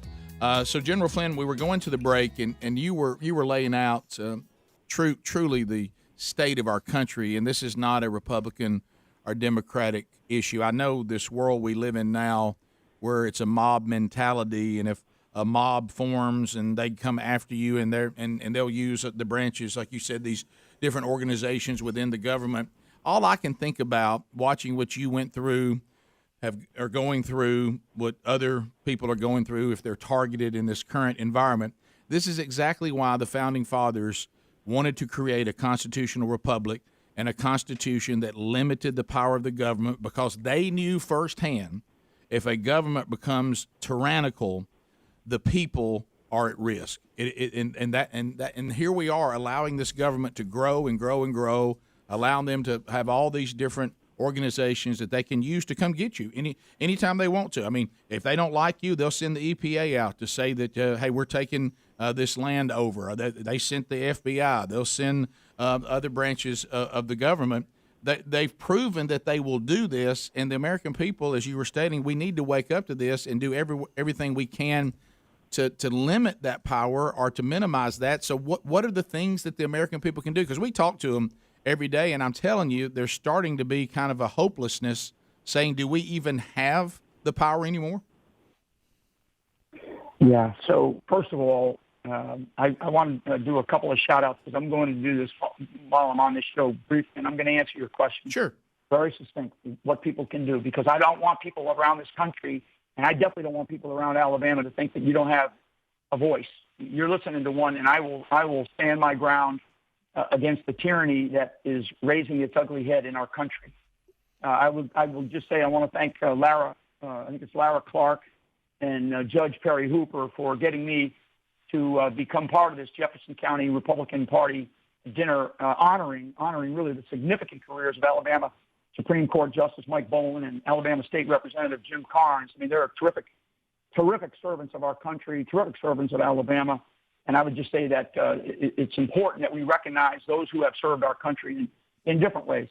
To answer your question, people need to understand that there are champions out there. I will mention one who's a great friend of mine, Mike Lindell.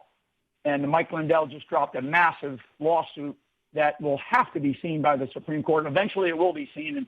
And like I believe, along with Mike, that the result is going to be a 9-0 in support of him, that we were attacked by a foreign entity, namely China.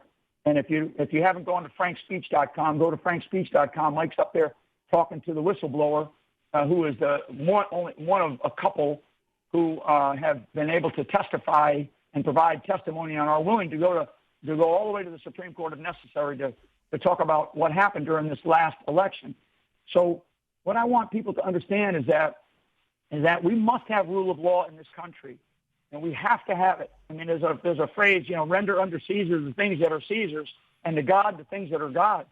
A nation state like the United States of America, we just can't make up laws as they go, nor change what I like to say is the immutable laws of God. So we have to have accountability. In the last segment we talked about, really, or I certainly implied the lack of accountability, going after these people who committed really crimes against our country. Probably the greatest crime of the century is, and you played Donald J. Trump there at the beginning of this segment, the greatest crime of the century is probably the theft of our election on the 3rd of November, whatever people want to say. And so my appeal is to not to the Republican Party. My appeal is to American citizens across this country. And if you don't see it, then you're not informed. And like George Washington said, basically, he said was that an uninformed public, it will lead to tyranny. And so we have to be informed. As sadly, you've got the tech titans that are censoring.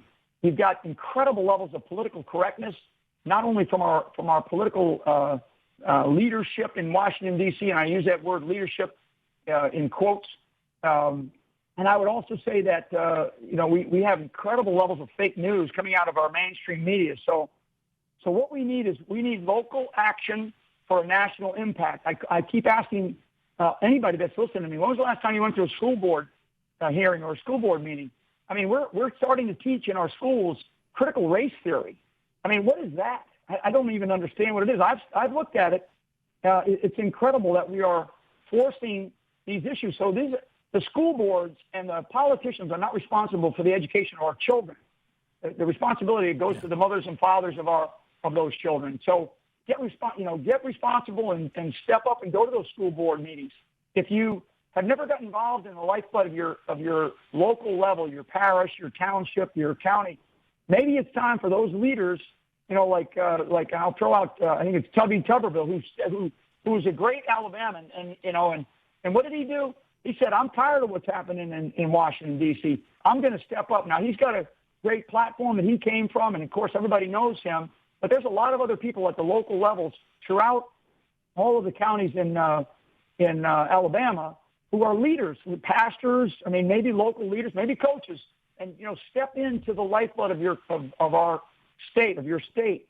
Step into the lifeblood of our country. Thank God the founding fathers gave us states' rights and gave us individual liberties. In fact, the Constitution of the United States of America is built upon we the people, is built upon individual liberties.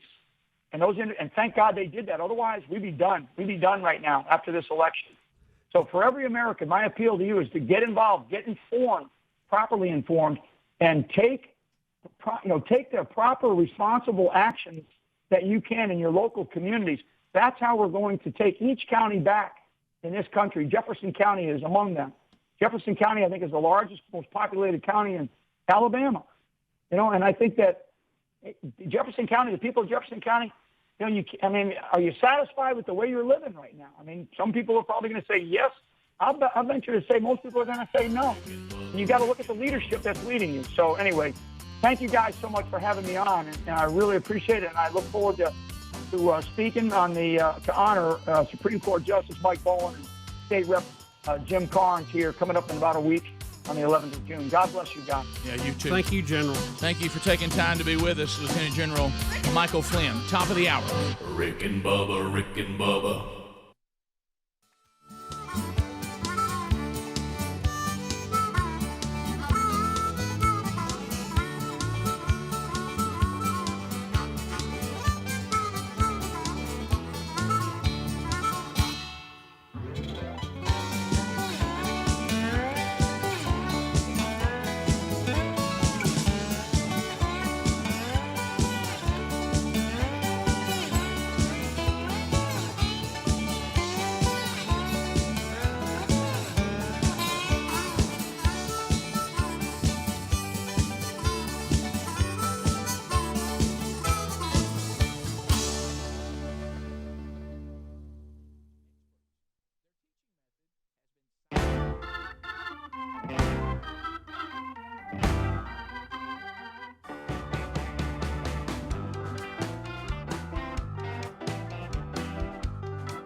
It is 6 minutes past the hour of the Rick and Bubba Show. Welcome in. Thank you for being with us.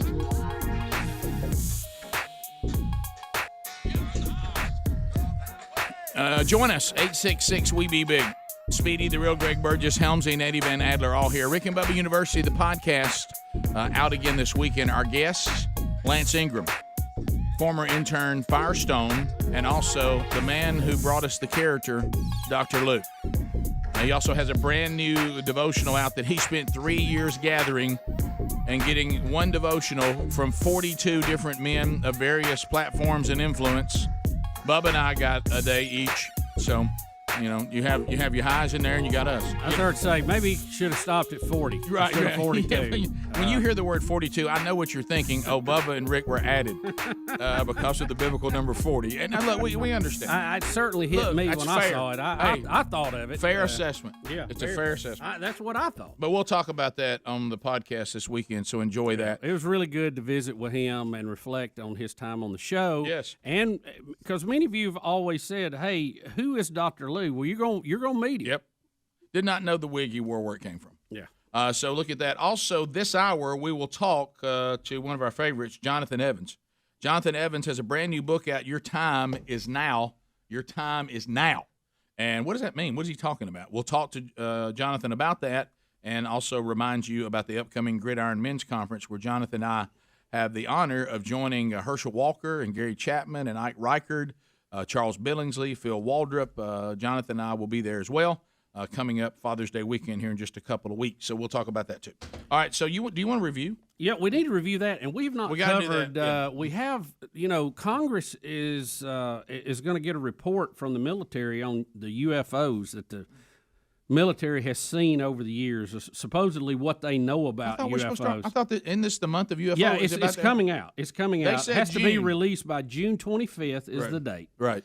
And there's already leaks about what the report's going to say. I think they're trying to, lessen the blow of this, so to speak. But the leaks are saying they're not going to say that we have little grays and we've examined spacemen. What they are going to say is we've had over 120 encounters where our military jets were engaged by an object that we could not catch or identify. And they're also going to say this is not our stuff. They're trying to play down the theory I have been pushing that it's actually our stuff we're testing on our own military. They're playing that down. They don't know if it's Russian, don't know if it's Chinese, but it has far outpaced anything we have. That's what it's going to say. That's what some people are saying it's going to say. They did say, though, that since it's the month of June, that every update will feature rainbow colors. Yeah, probably so. So, anyway. How about 120 incidents are documented of unidentified objects seen by the U.S. Navy pilots over the past 20 years? How about that? Well, we've been waiting on it. Well, that'll be interesting to read. That'll be, I tell you, what's that show you like, Greg, overnight? What's the name of it? Coast to Coast, buddy. They will be on fire. Oh, my God.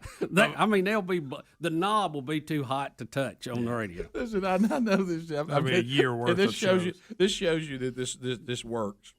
So we've been waiting on these new hats that Bubba was fired up about for the store. Now listen. You done them up thick hats. This is what you're gonna love, and these are live on the store now, by the way. But Bubba had some that he wanted that had the generals. Yeah, What's it called? had the scrambled eggs. The scrambled eggs bars on Admiral's. Here bars. is the text that I just got from the merchandise department. Okay, that dropped them off. These are the ones that Kelly, you didn't leave, did you? They were designed for you, Bubba. Look, this is what you'll love. It tells you how much it works. This is the text. The winner has Bubba's hats. The winner. Did you see his winning self get up and go get them the minute he saw that somebody was coming to the door? Kelly, you didn't have to run off. So bring it in here, winner. Don't you want to see him? Yeah, I do. Why'd you I make do. Kelly leave? All right, so here we go again, how we create confusion on the show, okay? And I'm as guilty of it as anybody. The hat that is live in our store does not feature the scrambled eggs, right? Right. The That was special made for me. Yeah, the scrambled egg add-on was you. And Bubba wants to wear this hat while he captains his boat. Look at Greg Burgess. Greg Burgess. Gregory Burgess. Greg Burgess. What in the world? Boy, that's a winner there, buddy. He's got the scrambled eggs. Bubba, get that on your head as quick as You possible. can take the cardboard out? Yeah, no. My dad taught him that. Oh, my goodness. I think the best part's the cord that goes across the bill. Yeah, I love those. We love that's that. a throwback. Yeah. I tell you one thing, I like how that big logo pops off. Yeah, I of do it. too. Look at that thing popping. That thing pops. So this hat without the scrambled eggs, okay. And here's I'll what we tilt down here. here's what we love about this hat. Now you could add your own scrambled. Yeah, eggs. but the scrambled eggs are not on the ones in the store. They're just white, and they have that big you know what that logo Commander does? on the bridge. Can I tell you what that logo does off the front of Commander it? on the bridge. Hey, you know what that logo does off that hat? Jump. Pop. Ooh, Captain Phillips. But listen, here's what we love about this hat. It's perfect for water because if you drop it in the water, just pick it up, wad it up, throw it over in the floor. It just wads Yeah, up. yeah, The yeah. bill is Wash just, the hood of your car with it. Yeah, you can. You can You wad- stick it in your back pocket, Yeah, and you- it comes right back where it was. Yeah, so Adler, I didn't tell you that, but these are. I think these are live in the store right now. I like to think, see Speedy wearing one. I think I read that right this morning. I don't know if he's got one. Yeah, and I'll look on there and see if they're like to see live on the Speedy store in yet. Okay, but I'll put one on. Rick, This is so big. But your little head can't wear That's that type the of point. hat. I it think that's why he That's wants the it. point. Greg, it's going to look like we've taken him to Disney World. All right, Rick? Did I not call that? Wait a minute. Right, hold on. This is actually Don't we have a picture of Speedy's uncle in a hat like that too? Yes. Rick. Oh my gosh, Speedy. Speedy. Speedy, that's a good If look you don't on wear you. that to the next ball game, Yeah, right. Bubba, the El Capitan hat is here. there it is. Speedy, that's a good looking hat. That on is. you. Like I said, the That- cord especially. When somebody wears that out on the Craig, water, look, the cord looks good. That's what makes it. that's what. Greg, look, there it is. Look at it. You know makes what? it. Look what we've called it in the store. Bubba's captain hat. Bubba's captain hat. There it is. You take that Oh, thing. God. Hey, it's, At ease. that's thick. Another thing, As if you you get hit in the were. head with something, As you got were, padding. gentlemen. Yeah. You know, you got some padding. Have you if somebody found hits you with a rock. You can literally wad it up in your Oh, I pocket. know. Yeah, Yeah. something else. Bubba's captain hat is here. I can see you on the pontoon boat right now. Oh, I mean. What if Speedy said, "This is the hat I'm about," and he And this wore is it all what the I time? wore. What if Speedy locked Word in on and air all thought the this was time. it for him? The only thing I don't do is make the crew on the pontoon boat stand at attention when I dock. That's it. That's good. Captain, As you come into the dock. Yeah, Captain like, on the bridge. like the ship does when Yeah, they they bring got you in them the tree and they're lined up. dressed white. Ain't How about nobody that out of right there? line. That's I funny. tell you what. Speedy, that looks good. Hey, hey, Bubba, get the winner here. Let's put it on him. Oh, what are you talking about? Huh? Let the winner wear it. Look at Speedy, you I got. gotta get some more. I'm though. gonna ask you to take it off. Well, baby brother asked me to It put it looks on. like right. a veteran, and he's like trying to raise money. Yeah. So you, Greg, that's don't where you go win. there. That's Well, where you're you win. homeless. You know, it's Greg, Friday. Greg, just stop. Greg, Just oh my stop. God. Greg, You ain't I- never seen a homeless veteran? Yes, Greg, Greg, we have, oh but just my stop, God. please. Greg, I don't have time for a meeting today. Greg, I got Too other late things now. I got to go to. Yeah, thanks a lot, Greg. I think we ought to You're call on it your that, own. the homeless veteran hat. No, we're not going to call it that.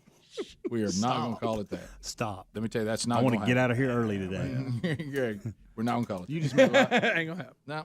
Made a lot of people And mad that's right Greg here. at Greg, how did that RickyBubba.com. man- Don't put my Greg, name you're on buying the yourself I'm a tired ticket of to the getting Veterans emails Parade about in that November. today. I don't even want to get copied on the email. Yeah. Yeah, Just right. go I've already ahead. got It's two a sad emails thing. today I about didn't you. say it I was don't a want good another thing. one. Look, I'm not gonna act Greg. like Don't mine's say- written in German. I can't read it.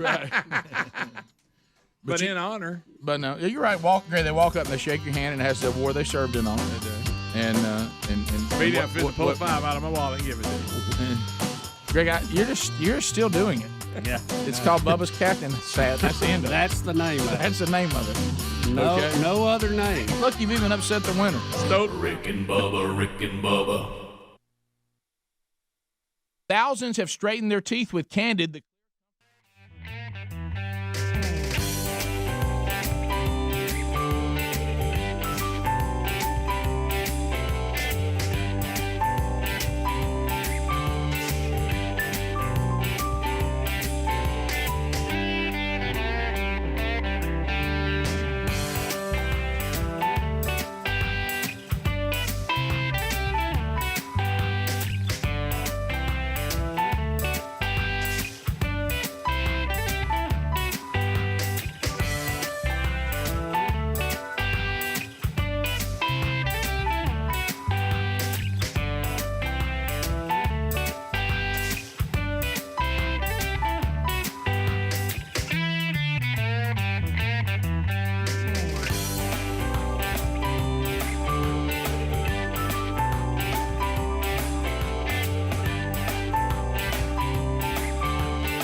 20 minutes now past the hour. Rick and Bubba Show. Thank you for being with us today. And the 23rd day of June. Greg, don't miss Paul Thorne painting the picture. I got all this on my Apple Music. Their own folding chairs. Good Lord above for answering her prayers. They ain't living in sin no more. Catch the pastor. The details.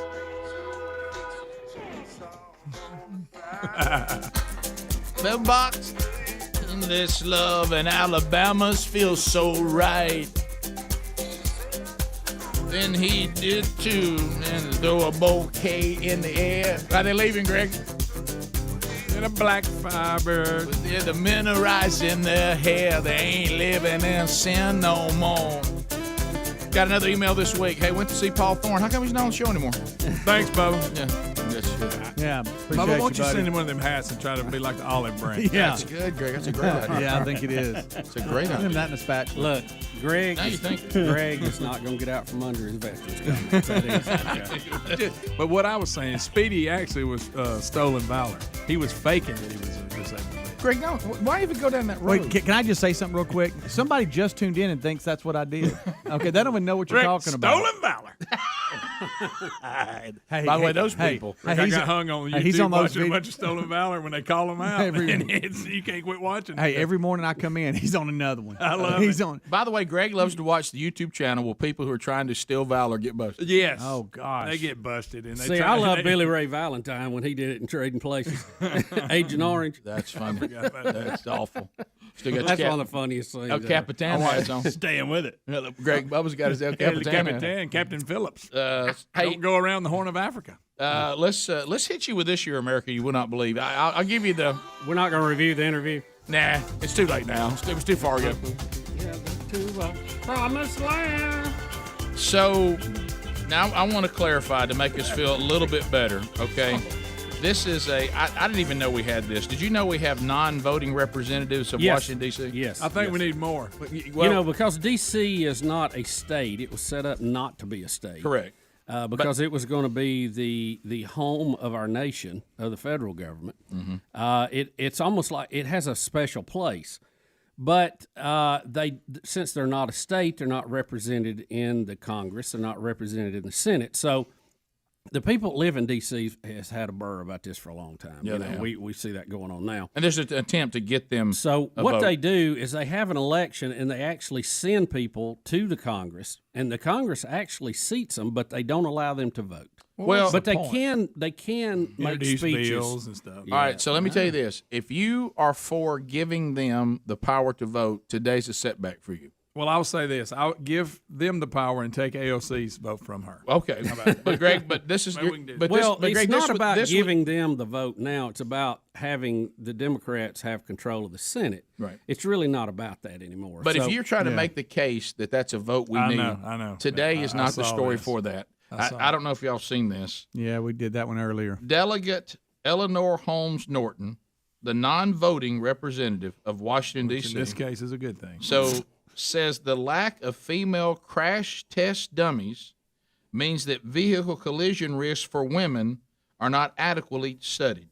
Look, I'm going to give her a semi-pass on this because I see what she's saying. If you dig into this, she's saying that females are injured in wrecks more than males.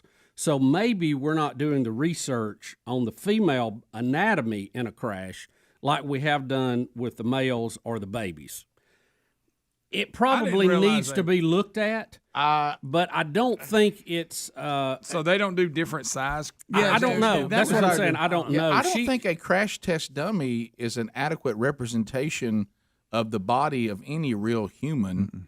I Well, think they try to- but they do they it on try to get size, not on close to it. gender. They do it on size, though. But shouldn't they do different sizes? Yeah, aren't you They still do. covering it by the sizes of it? I think what there may be an answer in this, and she's just saying that there needs to be more research. Maybe they need to look into it.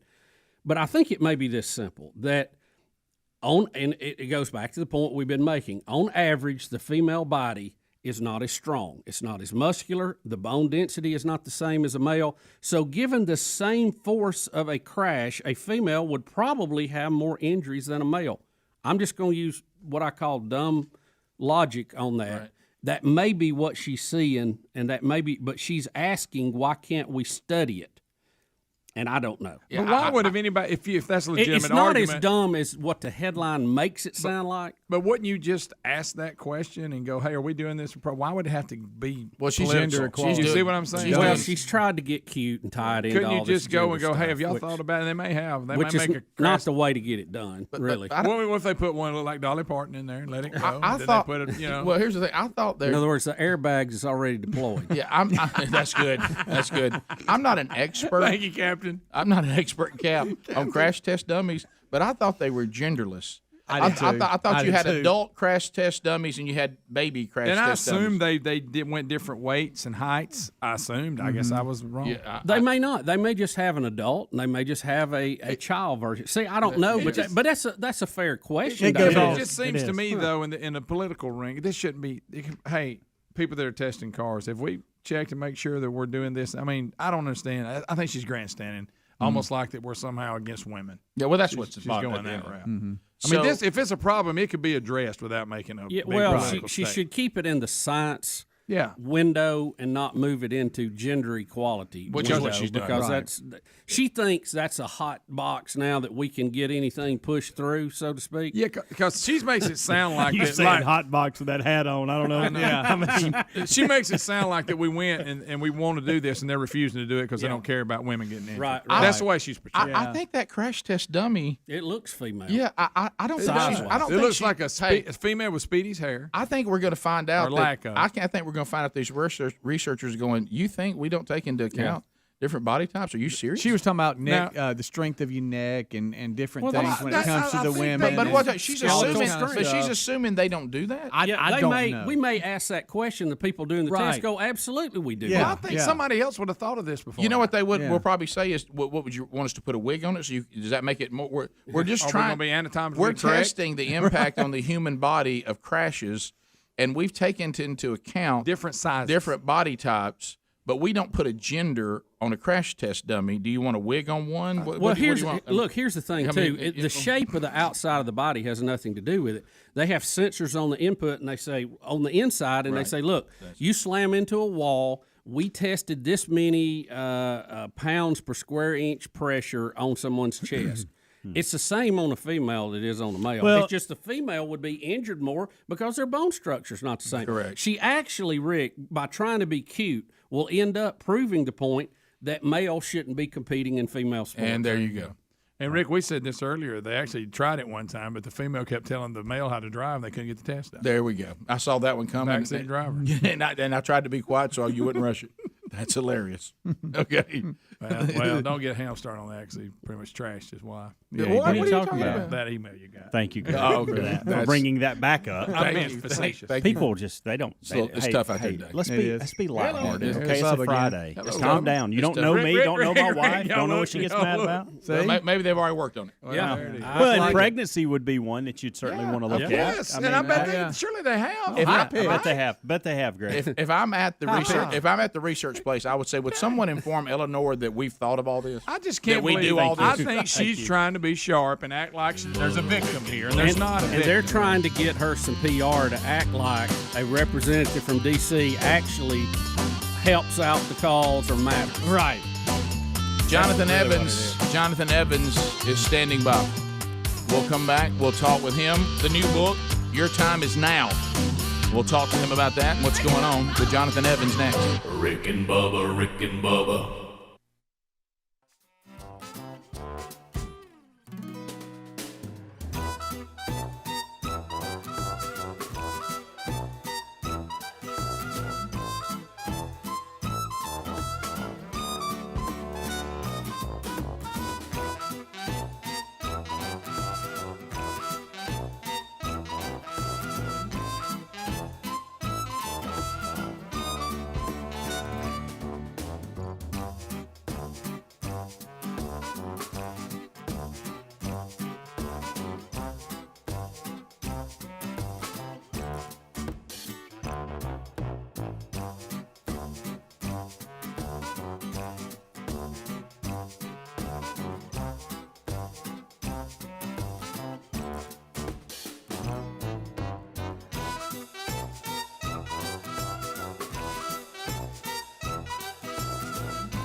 35 minutes past the hour. The Rick and Bubba Show, thank you for being with us today. Excited to get another opportunity to spend some time with Jonathan Evans. The book is called Your Time Is Now. Don't let fear keep you from God's calling on your life. Jonathan, welcome back to Rick and Bubba. How are you, brother?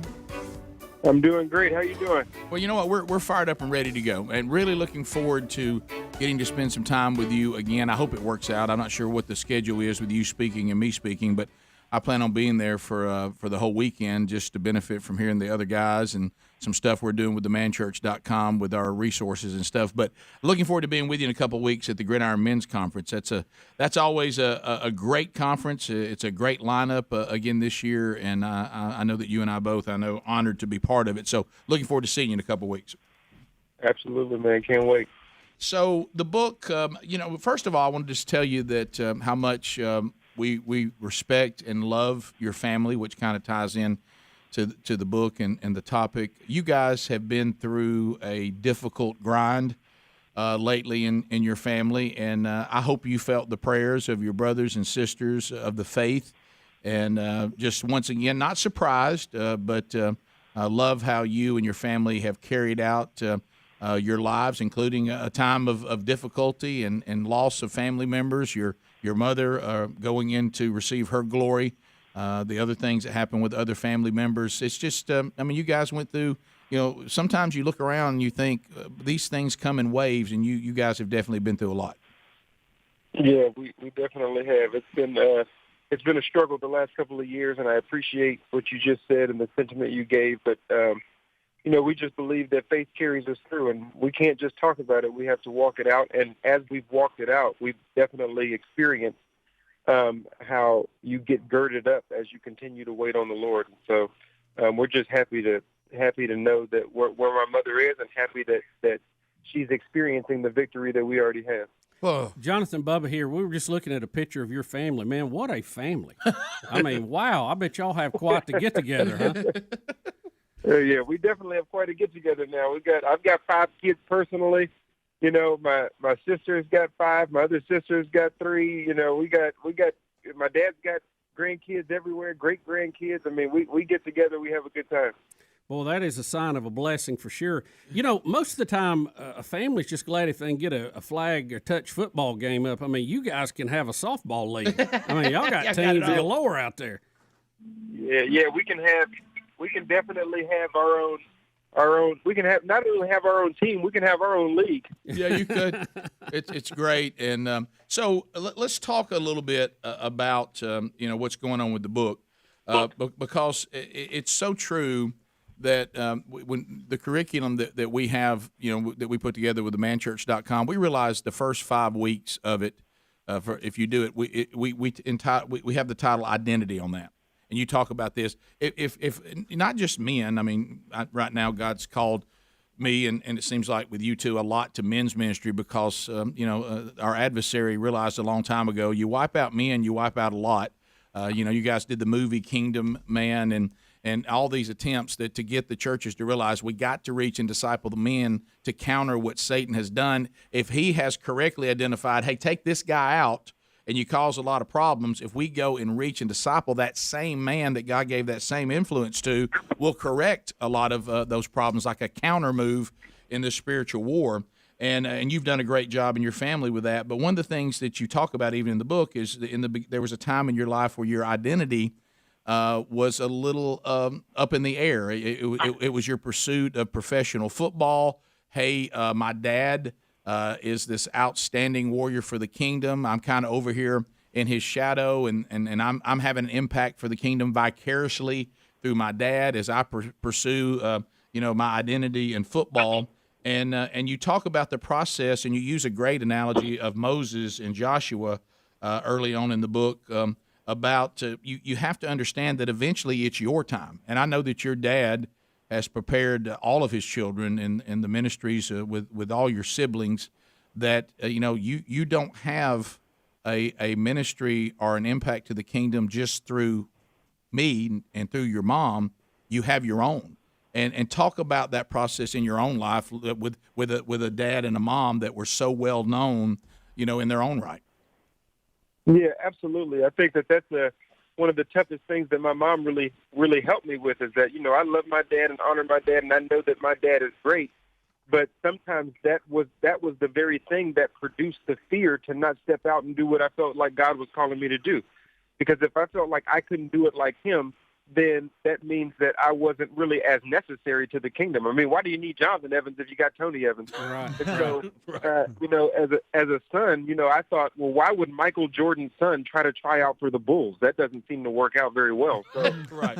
So it would automatically kind of produce this fear in me. And my mom would always tell me, she would say, son, why don't you try to put on your dad's shoes? I said, well, I can't put on my dad's shoes. She said, why? I said, because I wear a 13. She said, well, what size does he wear? I said, he wears a 10.5. He said, exactly. You can't wear your dad's shoes because they're meant for his feet, but your shoes are meant for yours. And until you recognize that God is calling you to walk in the shoes that he has for you based on the way that he's made you, then you'll always not be walking in your purpose because you're trying to put on somebody else's shoes that were never meant to fit you anyway. And so she was always letting me know that God wants to use you the way that he made you and to not allow fear to stop you from going and getting what God has given you. And so that was one of the things that challenged me because, guys, I went and played football because I loved the game, but I also used that as a vehicle to deny my purpose and calling because I did not want to get on that stage, even though I knew by many people and by just having the opportunity that God had gifted me to do it, that God wanted me to go to seminary, that God wanted me to chase after him, chase after his word and give it. I was using, football not only as a love for the game, but also as a cop-out for the true game that God wanted me to play. And I think that a lot of people do that these days. A lot of people will feel the call of God, but they'll look at their own insufficiencies to determine whether they should go after it or not. Jonathan, and then they'll have. Go ahead. I just wanted you to expand on that a little bit because for a lot of people, they may not know your football history. Talk about that and what you did and where you played at. Okay, so I came in. I played at Baylor University, and so that's where I played college ball. And then I got picked up as a free agent to play for the Dallas Cowboys. And my dream, was to run out of the tunnel and play in the NFL. Well, I got cut from the Cowboys, went and played a season in NFL Europe, got hurt over there, came back after rehab to San Diego, got cut from there, then went to the Tennessee Titans and got hurt there, got carted off the field. Then I went to Buffalo Bills and got put on the practice squad, then got cut from there. Then I went to the Washington Redskins and thought that I was going to have a chance to run out of the tunnel there. And through a series of events that were very crazy, actually, I can't go into all the details, but I ended up getting cut from there. And I said to my wife, I said, what is going on? I'm doing everything God is calling me to do. Why does it seem like I'm not getting to experience of what I've been working for? And she said, because God is calling you to something different, but you're basically being stubborn and walking away from it. And he's not going to let you walk in a direction that he's not calling you. He's just going to use it for where he's calling you. Yeah. So that was, when I was reading the beginning of the book, that's something I never thought about before, Jonathan. You were, even if it wasn't consciously, subconsciously, you were saying, I'll be known as Jonathan Evans, the professional football player, so people won't say that's Jonathan Evans who does the same thing his daddy did, but I wonder if he'll do it as good as his dad. Yeah, exactly. That's exactly right. I was setting out to make my my own identity and to give myself my own name on the back of my own uniform. All the while, I was running away from the greatness that God wanted to give me for the purposes that he had for me. And so I was using those reasons to do that. Right. But I think, too, people will want to hear your experience. No because doubt. So many of us who played in the yard had that dream like you did of being on a pro team and, having Pat Summerall or John Madden call our name out on Sunday. And you did it, but you didn't get to the level you wanted to, so you had to deal with not getting to that level. So to me, that makes it even more interesting what you've got to say. Yeah, and that's what your wife was telling. Here we are learning now from that incorrect turn or that disappointment of God saying, "No, Jonathan, You're trying to do your will. And what did my son teach you? To pray that my will be done. You're supposed to be in my will for your life. You don't create your own will. And if you do, if you truly belong to him, he'll shut it down. And, to get you back where he wants you to go and to get you to face that fear. I think about when Peter talks about that the adversary is like a roaring lion looking for someone to devour. I was in Africa, and I had the guide tell me, we were on foot. He said, if we encounter a lion, do not run. If you run, you'll just be tired when you die. and I said, well, don't run. He said, because your fear instinct makes his attack instinct trigger. Yep. And you see, I think about that. I think about that analogy with Peter because you're talking about overcoming the fear of God's calling. When we're afraid, that makes the devil attack like the lion. Absolutely. That's absolutely right. All right, let's come back. We're going to unpack more in the book with Jonathan Evans. If you want to be with us at the Gridiron Men's Conference, man, we'd love to have you. GridironMen.com. Ike Reichard, Herschel Walker will be there. Gary Chapman, Phil Waldup, Charles Billingsley leading worship. And, of course, I'm honored to join Jonathan Evans. We will both be there as well. GridironMen.com. It's Friday night and Saturday, half a day, Father's Day weekend. The book is called Your Time Is Now. We'll be right back. Rick and Bubba.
9 minutes to the top of the hour of the Rick and Bubba Show. TheraBreath, teaming up with the Rick and Bubba Show. Hey, good health starts with good oral care.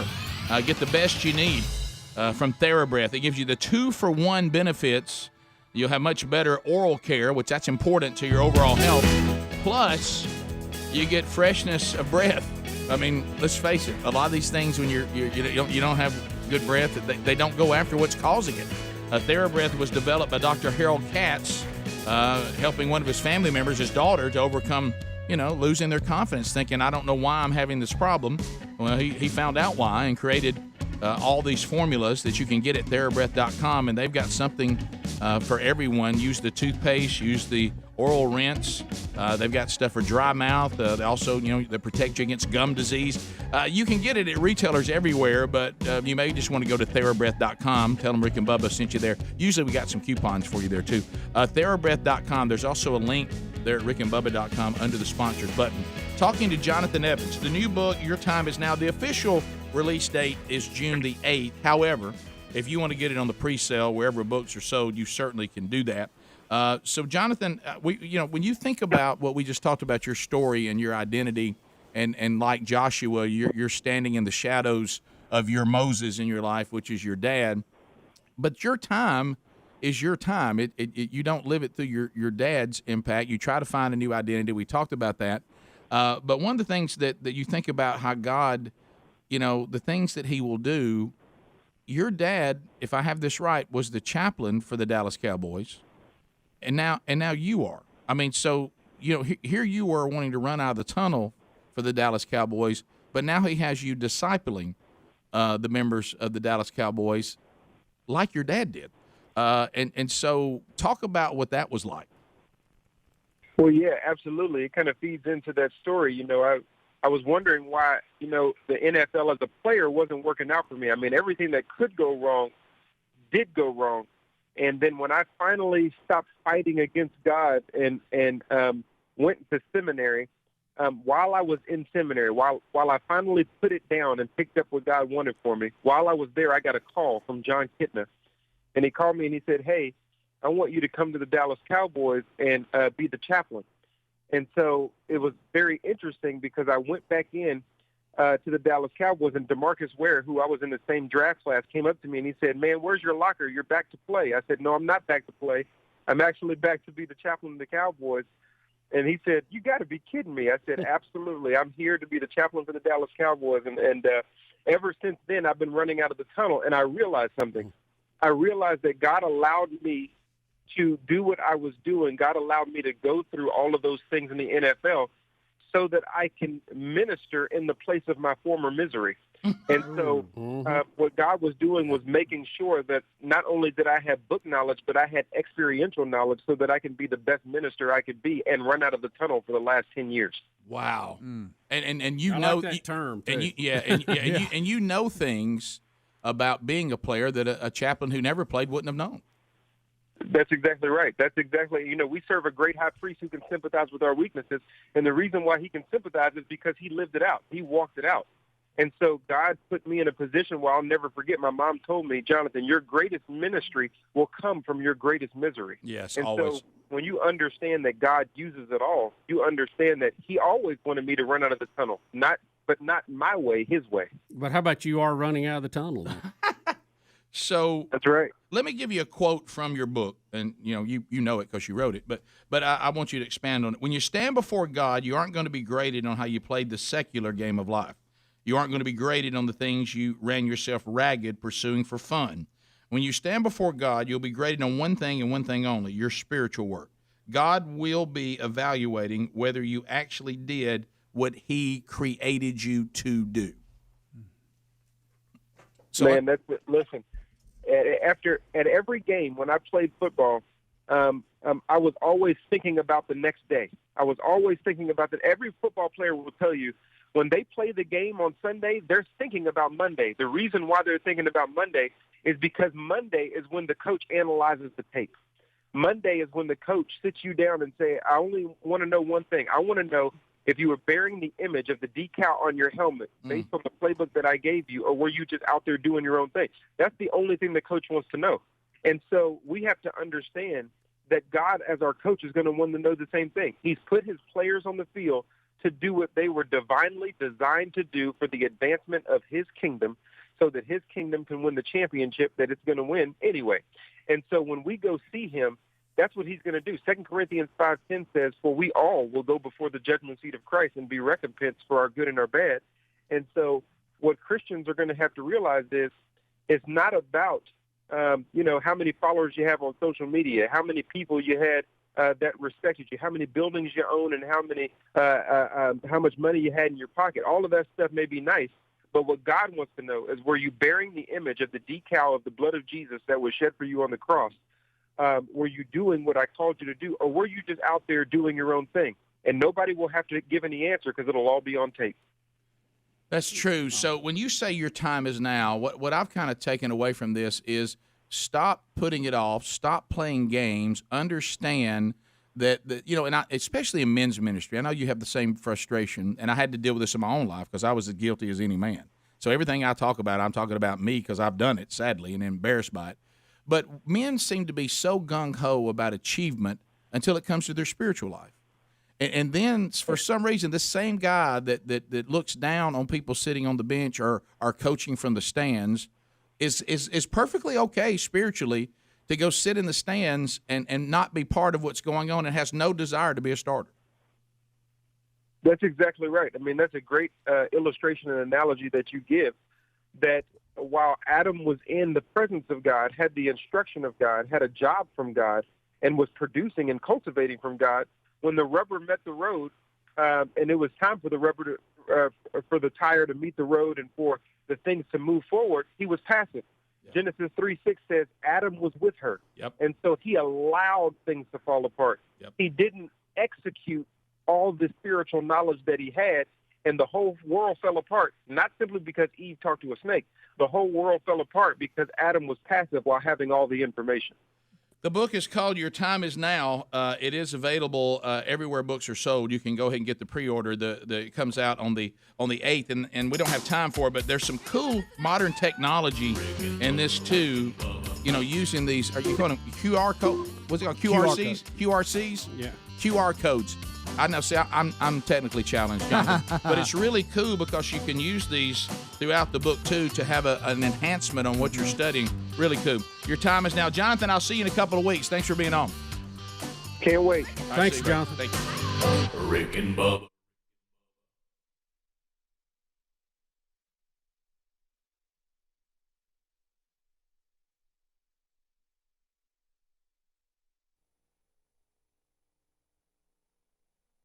Rick and Bubba live on our YouTube channel. We're here live every Monday through Friday. Be sure to subscribe and hit the little bell for notifications. Rick and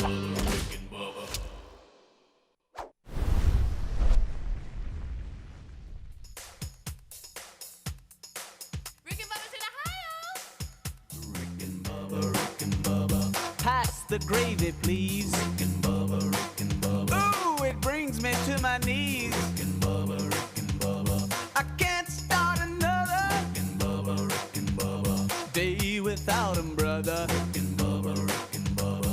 Ooh, there is no other. Rick and Bubba, Rick and Bubba.